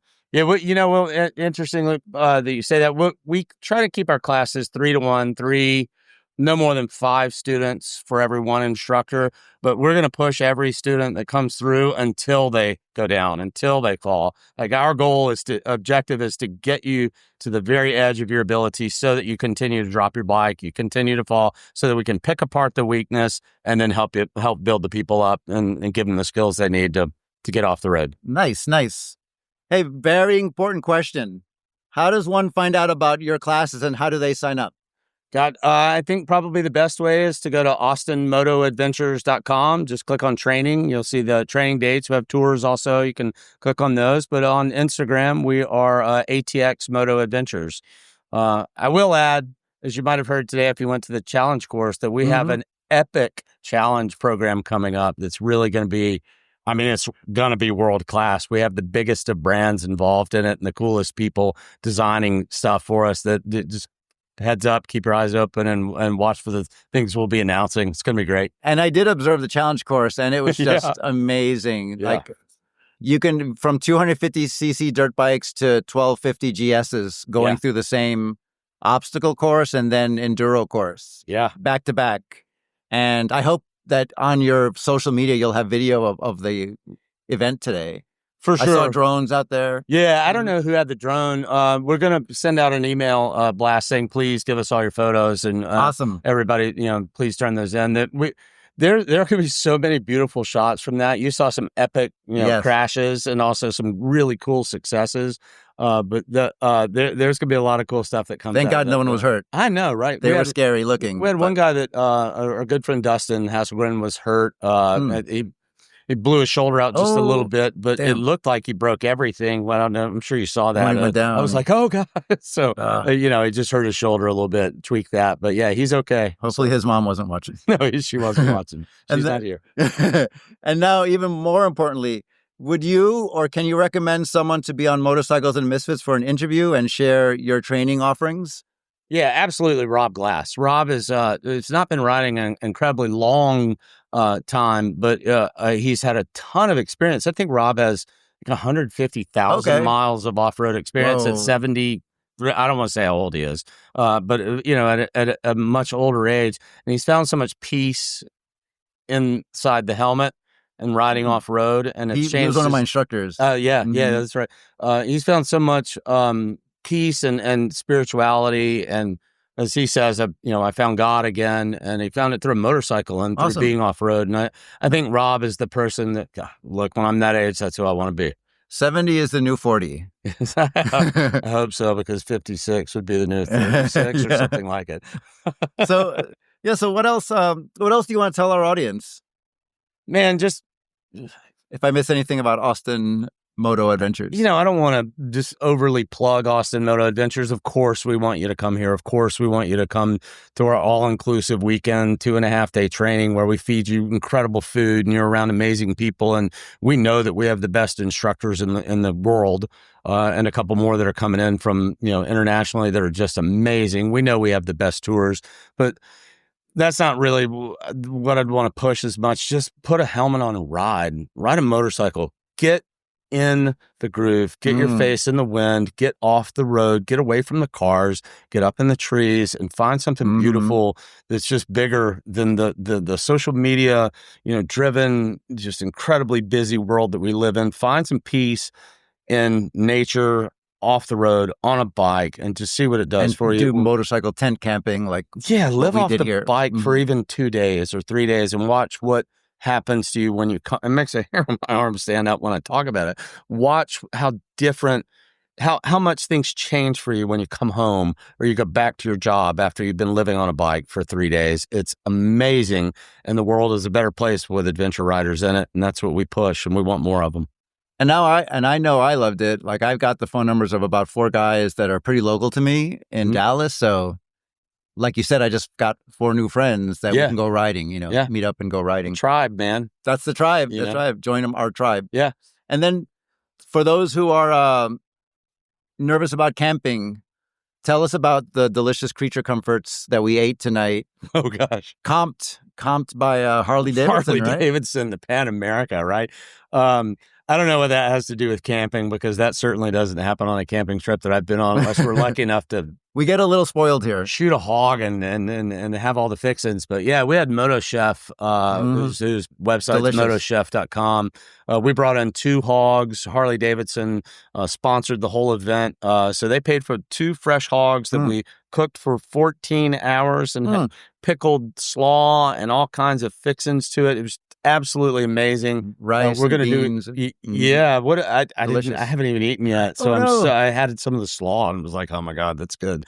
But my wife made me a plate, so I'm gonna eat here after we do this. But yeah, I mean that has nothing to do with camping. Right. So the camping stuff though is so cool because you're never hungrier. I can remember one story, and I'm sorry to digress, but I can remember eating with my dad when I went on a long backpacking and fishing trip when I was a kid. I was like 8, and I think he made Lipton noodles and he put a can of chicken in it. I was like, oh my god, that's the best food I've ever had. And then we made it again at home. We were like, oh, this is terrible. When you're camping, you're so hungry. Yeah, so I think learning how to camp is a really important part of it. We have classes on that, and we'll have online classes that are free on that. But learning how to do those things like the Alton coffee espresso maker, I think, did you have one of those? I did today. Yeah, they're amazing. So it's the little creature comforts that you mentioned that make all the difference, like having coffee, staying clean, sitting off the ground, being in a good tent, having light. Yeah. That makes all the difference in allowing you to stay out for a few days. That's what I wanted to make that point is you can camp in the woods, but here you are camping, you are on your bike, you're sleeping under a tree, but you've got hot showers, you got hot food, you got vendors with coffee and pizza, and burgers. So you don't have to suffer. Some folks are afraid of camping initially. We don't do that for the classes. We have 15 world-class cabins that are up there that I'm sure you saw. Those are beautiful. They're occupied by the vendors largely. So for our classes, we don't ever do more than 15 students.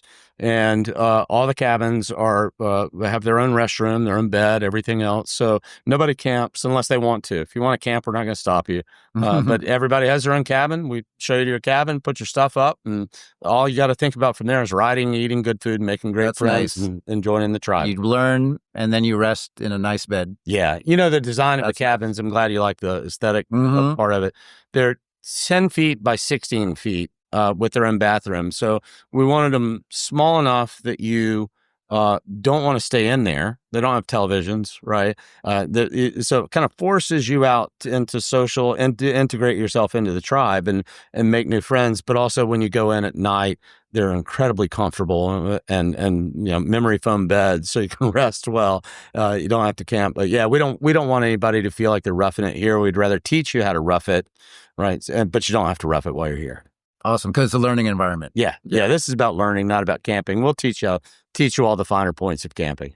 Well, I loved it. I can't wait to come back next year to your 4-day moto adventure. Good. I had a great time. And I'm looking forward. I'm going to get on that website and look at your classes. Yeah, please do. Look at the classes and the tours. Our best tour, in my opinion, is our Ouray signature ride, which is based out of Ouray, Colorado. And we ride the most epic and beautiful passes that you'll ever experience with a world-class chef. And the food that sounds amazing. Is so incredible, and it's out and back every day. So you come back to your same bed every night. That's nice. But then we also have the tours that are 1 or 2 nights of camping followed by a motel. It's an interesting point is a lot of people are that want to go on a luxury tour expecting a luxury hotel, but where are you going to find a luxury hotel in Baggs, Wyoming? In the middle of the desert, right? Yeah. So the motels are what they are, but we bring our own chef on all those things. Oh, so that's amazing. It's really cool. We think we've got a great thing going on, and I'm really proud of our team and what we've done in the few years that we've been doing this. I think we're the best in the world at it. So we're stoked. Yeah. Awesome. I'm glad you're here. Thanks for coming. Thank you so much for the opportunity to talk to you. Of course. And once again, for our audience and future students of yours, what's the best way to get onto your social media and your website? Yeah, so on Instagram is ATX for Austin, Texas, ATX Moto Adventures, and our Facebook is Austin Moto Adventures, and of course the website's austinmotoadventures.com. That's great. That's great. And thank you so much for identifying that Rob would be someone great for us to interview on the podcast. The Rob father. Rob father. He's a great man. But also, if this part makes it on the podcast, which it does, TJ was just in. TJ is great. He's a great guy, but I still love to bust on him, right? Because he's younger, he's fun, he's the future of our company and our sport. But if you run into TJ, please ask him for his autograph after being in the BDRX film, because it's really driving him crazy. Mm-hmm. And he's hard to miss because he's a big kid. He's not a kid. He's 30 years old, big kid, big red hair, and he's shy. So if you see TJ, please ask him for his autograph because it'll be a hilarious reaction. Absolutely, will do. Thank you so much. Yeah, man. Thank you. Enjoyed it. So how cool is that? I love that we have Stunt Misfits out there. Yeehaw. And I have a challenge. I defy anyone to hear the name Texarkana without having Eastbound and Down in their head like Jerry Reed. Guilty. Guilty. Jerry Reed, an American hero. So thank you very much, Bryce. You did an excellent job. He put in, he's obviously been listening to our interviews because he knew all the things to ask and give him the opportunities for plugs. Sounds really cool. And let us know about, events that you're going to. If you'd like to do an interview, might as well try it. I thought that was pretty cool. Let us know. We'll set you up. I'll thought the event, and John may have talked about it, but we're creeping up on January, which is the Misfits Desert Hare. It'll be the, third or fourth year. I'm losing track now. And we're going to go out to Johnson Valley in the Mojave Desert, otra vez, for King of the Motos. So if you ever watch King of the Motos, Hard Enduro, we're going to be in the same neighborhood during King of the Motos. So we camp about 20 miles as the crow flies from Hammertown, which is an awesome day adventure to ride across the desert, end up in Mototown, and Anyway, check all that out. So Well, and, Wasn't it'll Hammer be the end of January. Wasn't Hammertown, a lyric in another country in Western song? No, it's Hammer time. I mean, already just looking at January, I'm going to be in Arkansas at Mach 1 Motorsports Eastbound and down. on Saturday the 3rd for a Whirr launch event. And then the following week, 7th, 8th, and 9th, we're going to be at AIM Expo Yeah. down in in LA. Anaheim. Yeah. Oh, is that Anaheim or Long Beach? Anaheim. Should we stay at Disney and terrorize people? Oh. The worst hotel room I have ever stayed in California was in Anaheim. I don't doubt that. Well, And I was driving children down there in a tour bus, and of course they were over at doing their thing at Disney World. Mhm.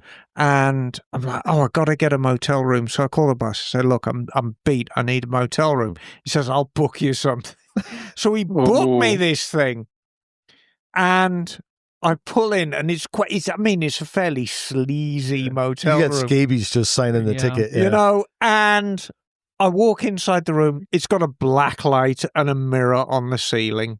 And I'm like, oh, they're doing all the heavy lifting Don't for turn you. the black light on. Exactly. I'm like, Is the black light to prove how clean it is? Yeah, yes, right. exactly. And I thought, well, shall I record an episode for my OnlyFans? No, I'm going to go to sleep. Well, on January 24th, I'm going to be at the Ace Cafe. Oh. What?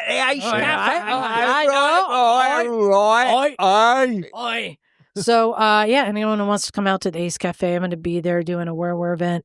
We got so much going on. Then the next week, I'm going to be at Isle of Man and in Wales, and I'll be all over the place. But Misfits are going to be at large all over. So come out and join us.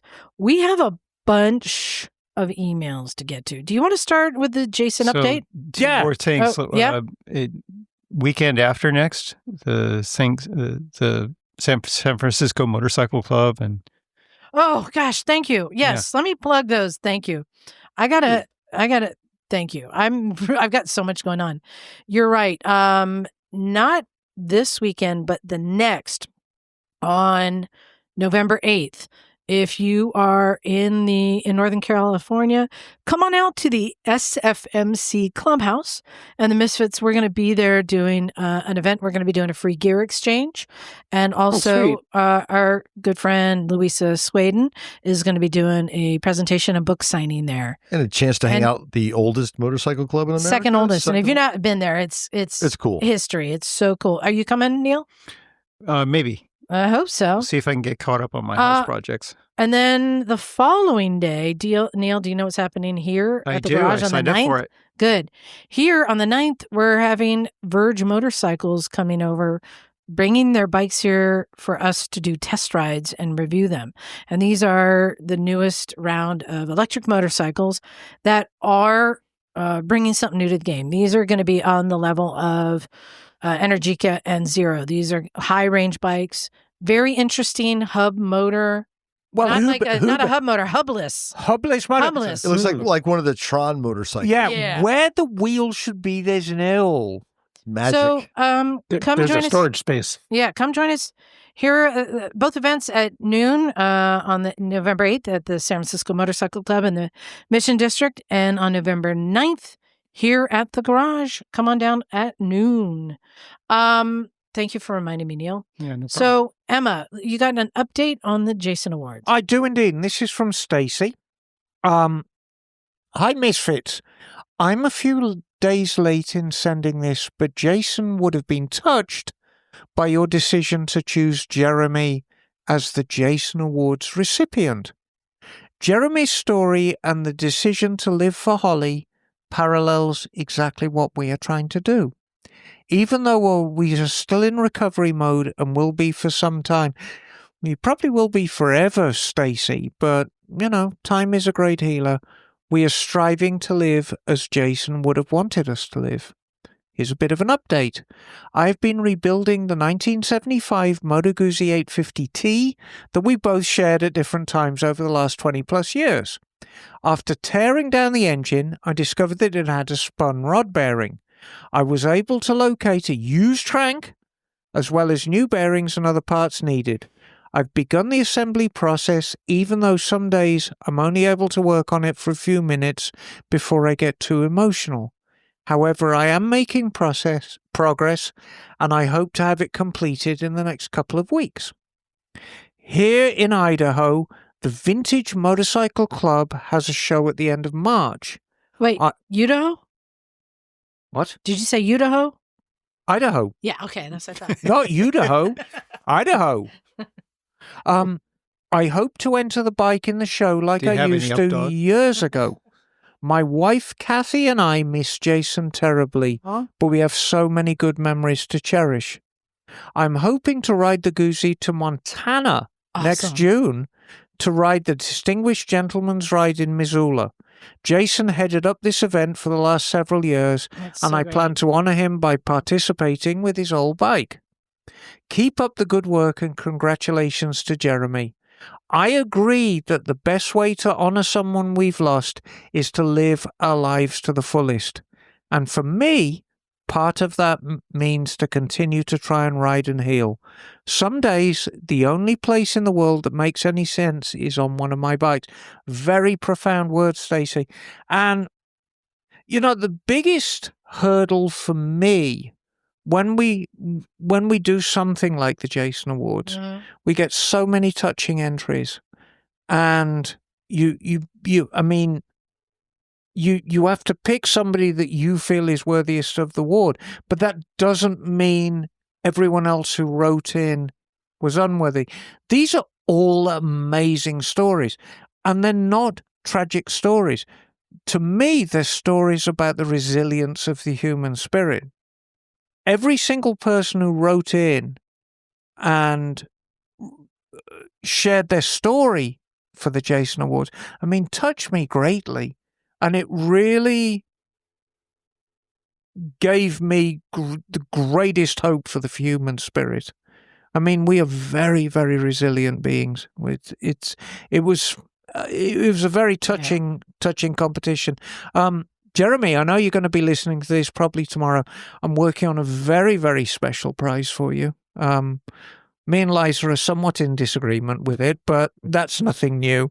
But you're too generous. We're going to include lots and lots of goodies for you. So just sit tight. It's going to be a little while, but it'll be worth it. And once again, thank you for sharing your story with us. To all of you, everyone who wrote in and shared their story for the Jason Awards, thank you from the bottom of my heart. It was very, very touching.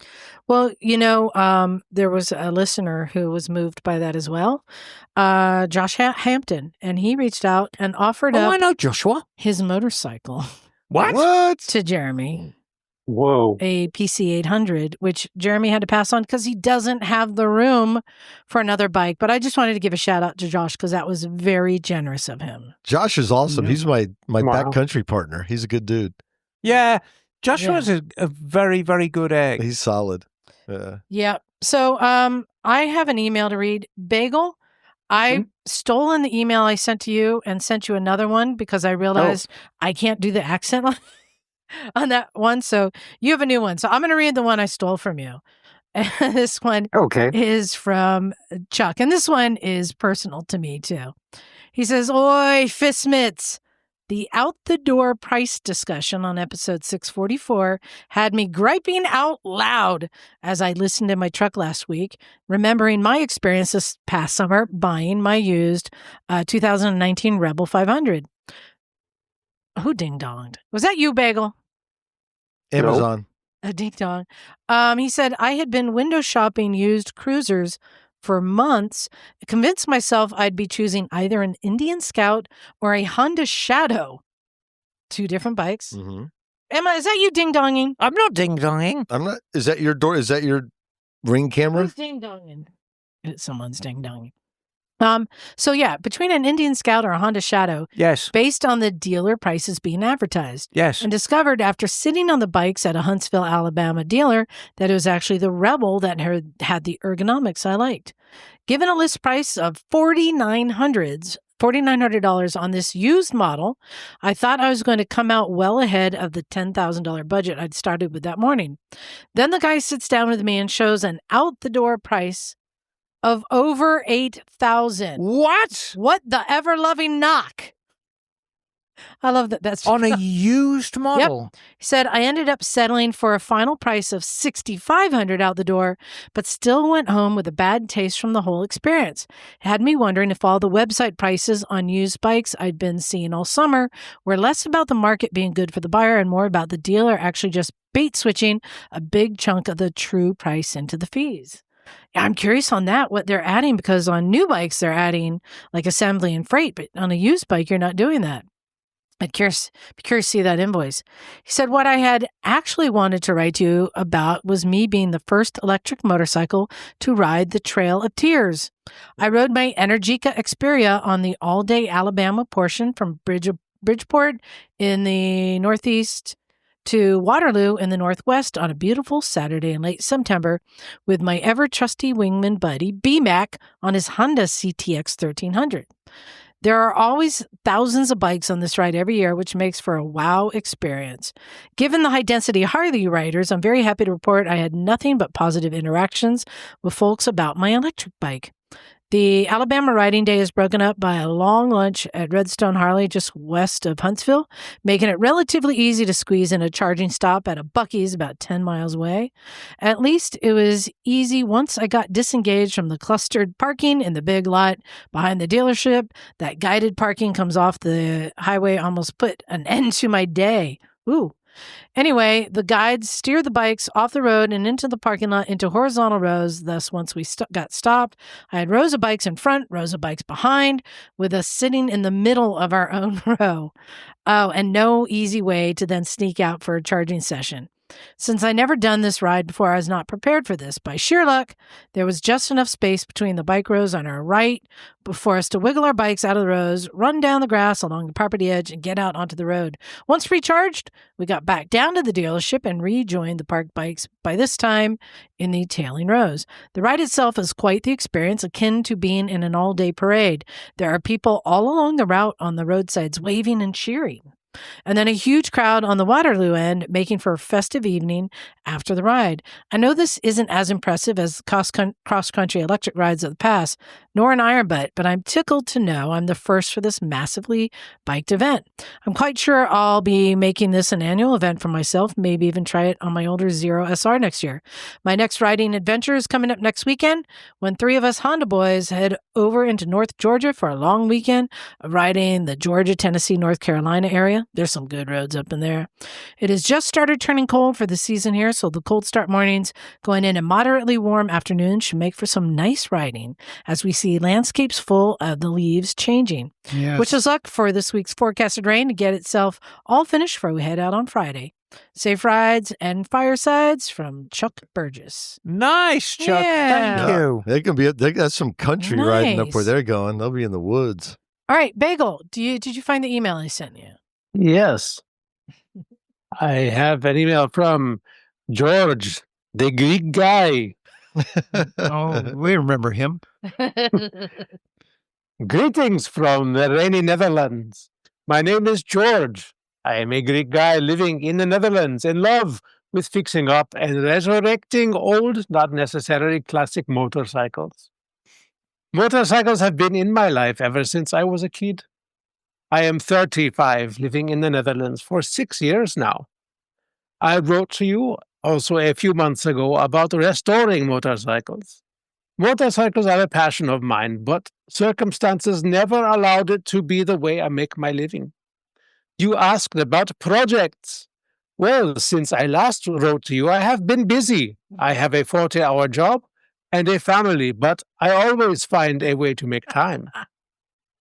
I just finished another CX500 custom for a very good friend of mine, painted it candy sapphire blue, as original as I could. My daughter is test driving it in the photo. Oh, nice.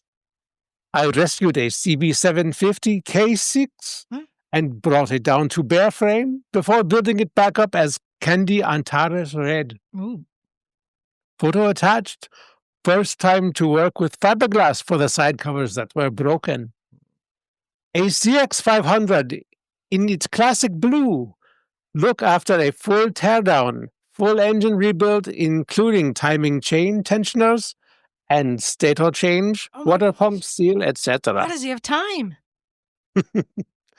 All of these were rusty and abandoned, but I helped them back to their feet. My garage is very small, around 10 square meters or 100 square feet. But in there, I can sandblast, pull engines out of frames, and paint everything on my own. Wow. It takes some doing and some swearing, but when there is a will, there is a way.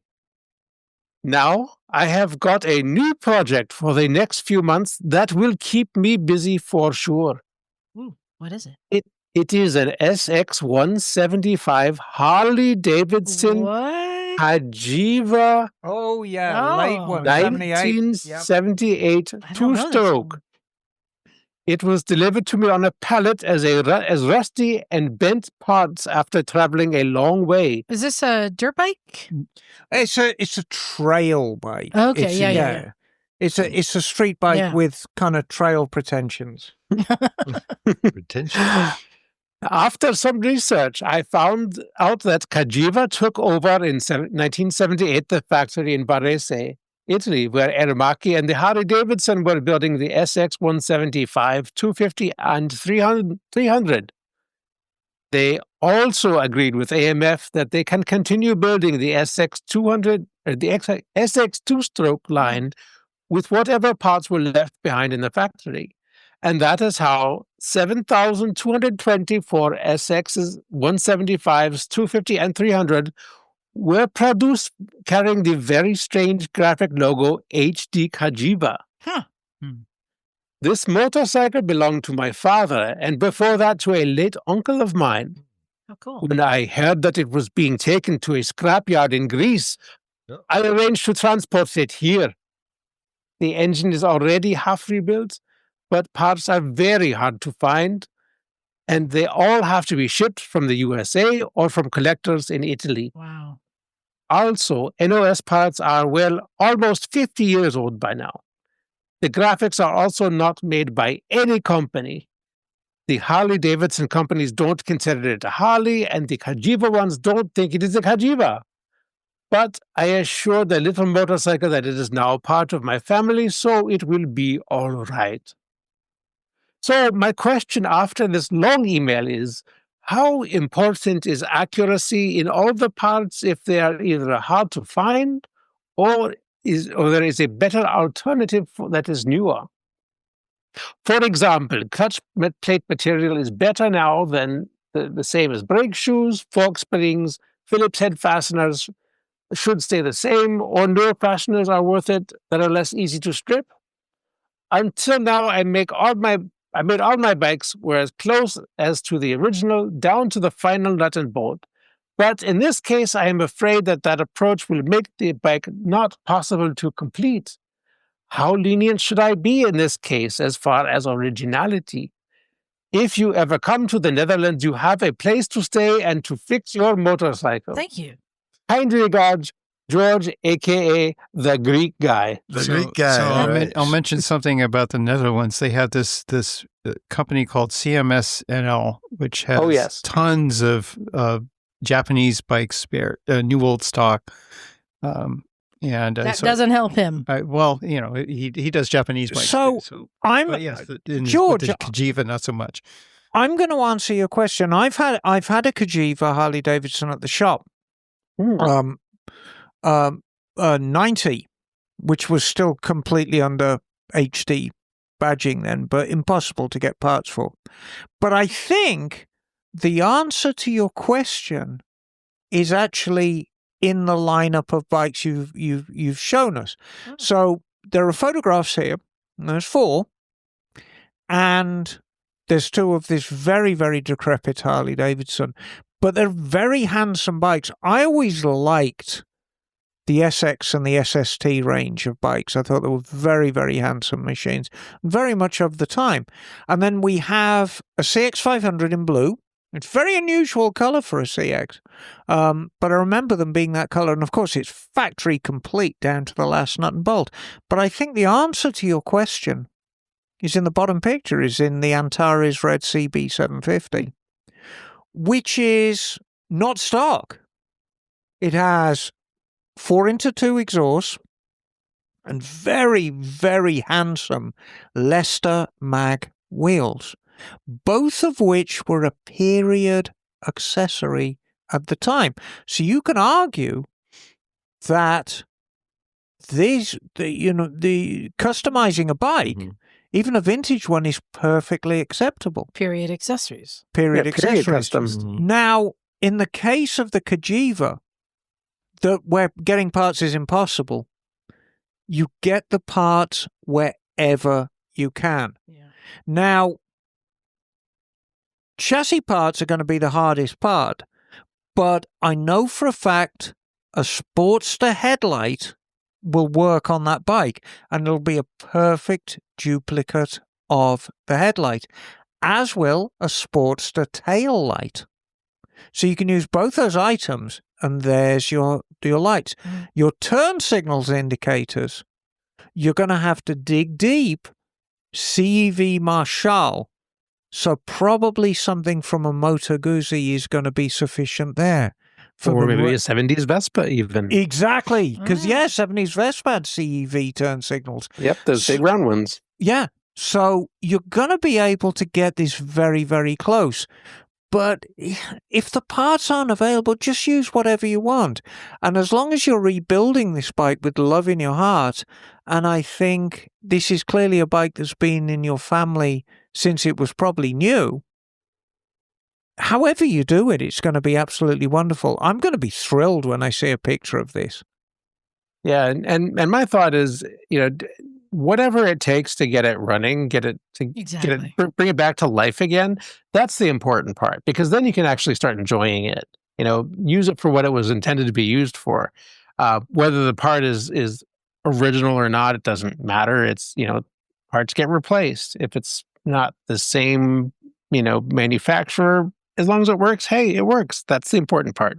Right. Yeah. There you go. So for that bike, what would be period correct upgrades? Like maybe an expansion chamber? Yeah, I mean, I think, to be honest with you, in my opinion, anybody who's riding a period two-stroke without an expansion chamber on it, you're missing the point. You put spannies on everything because they're great.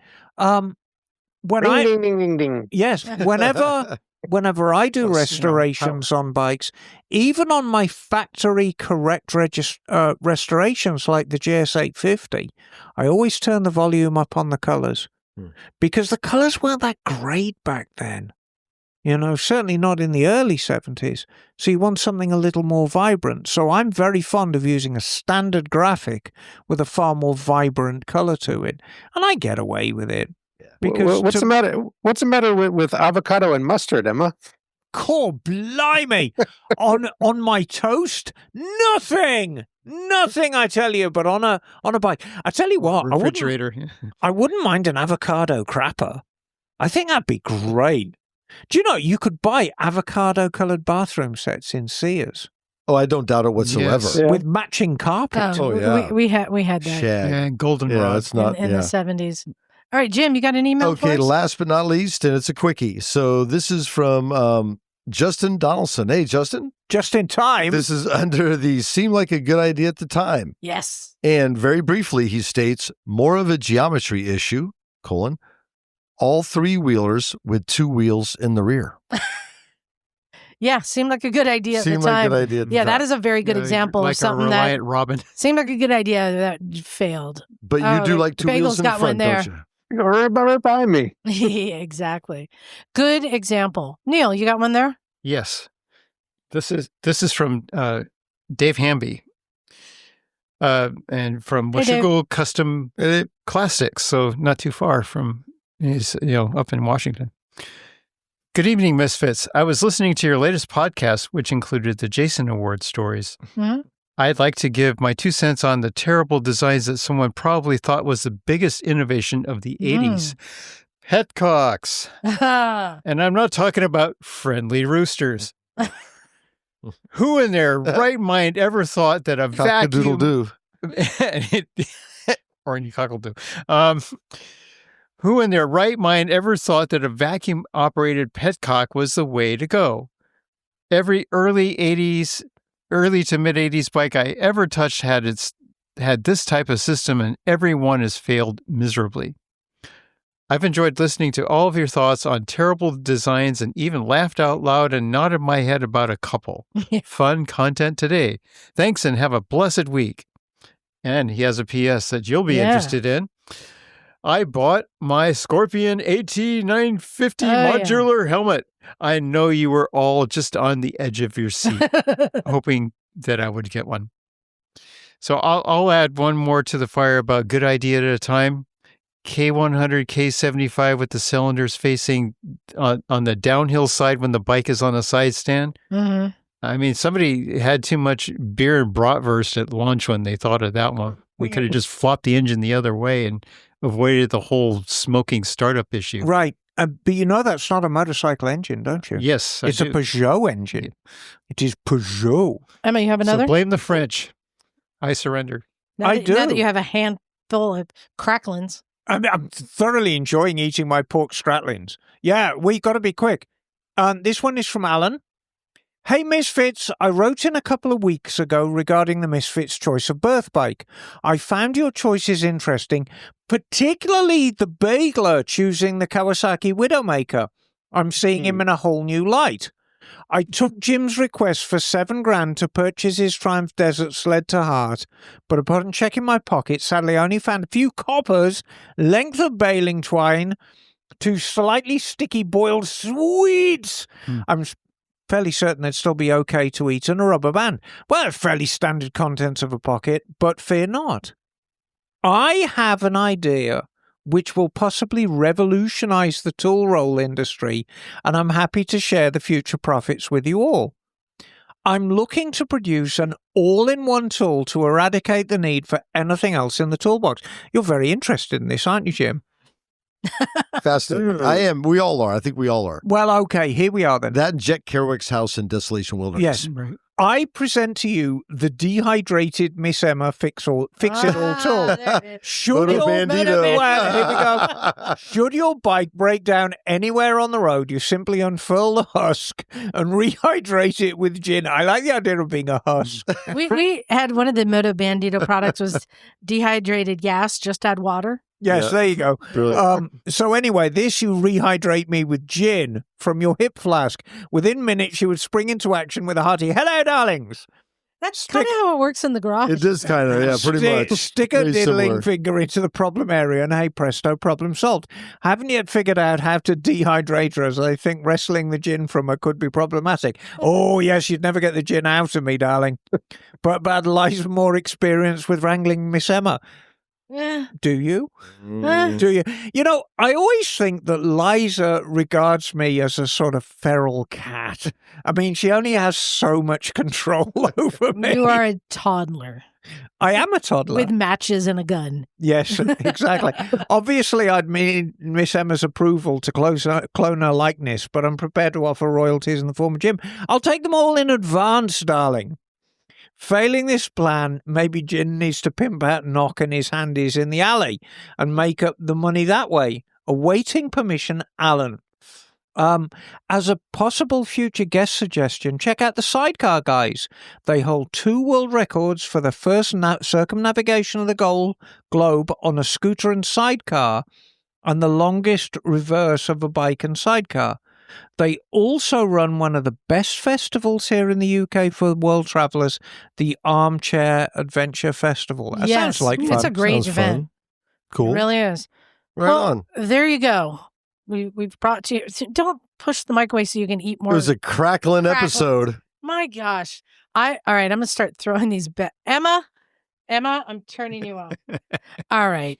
Thank you, everyone, for sticking with it. This is when it's all comes apart. You know, I said you're a toddler with matches and gun. No, you're a toddler with cracklins.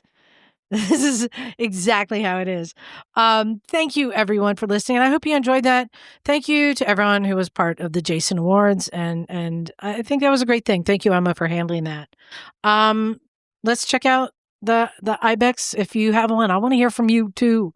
Let's get some more feedback on that. Go to motorcyclesandmisfits.com. You're going to find the links to everything there. You can buy a t-shirt. You can contact us. You can do everything you want. I do need to update all of the events for next year because we're already filling up the calendar. And thank you mostly to our Patreon supporters. You are awesome. Thank you so much. All right, on that note, time to get out of here. Thank you, everyone, for listening. This is Liza.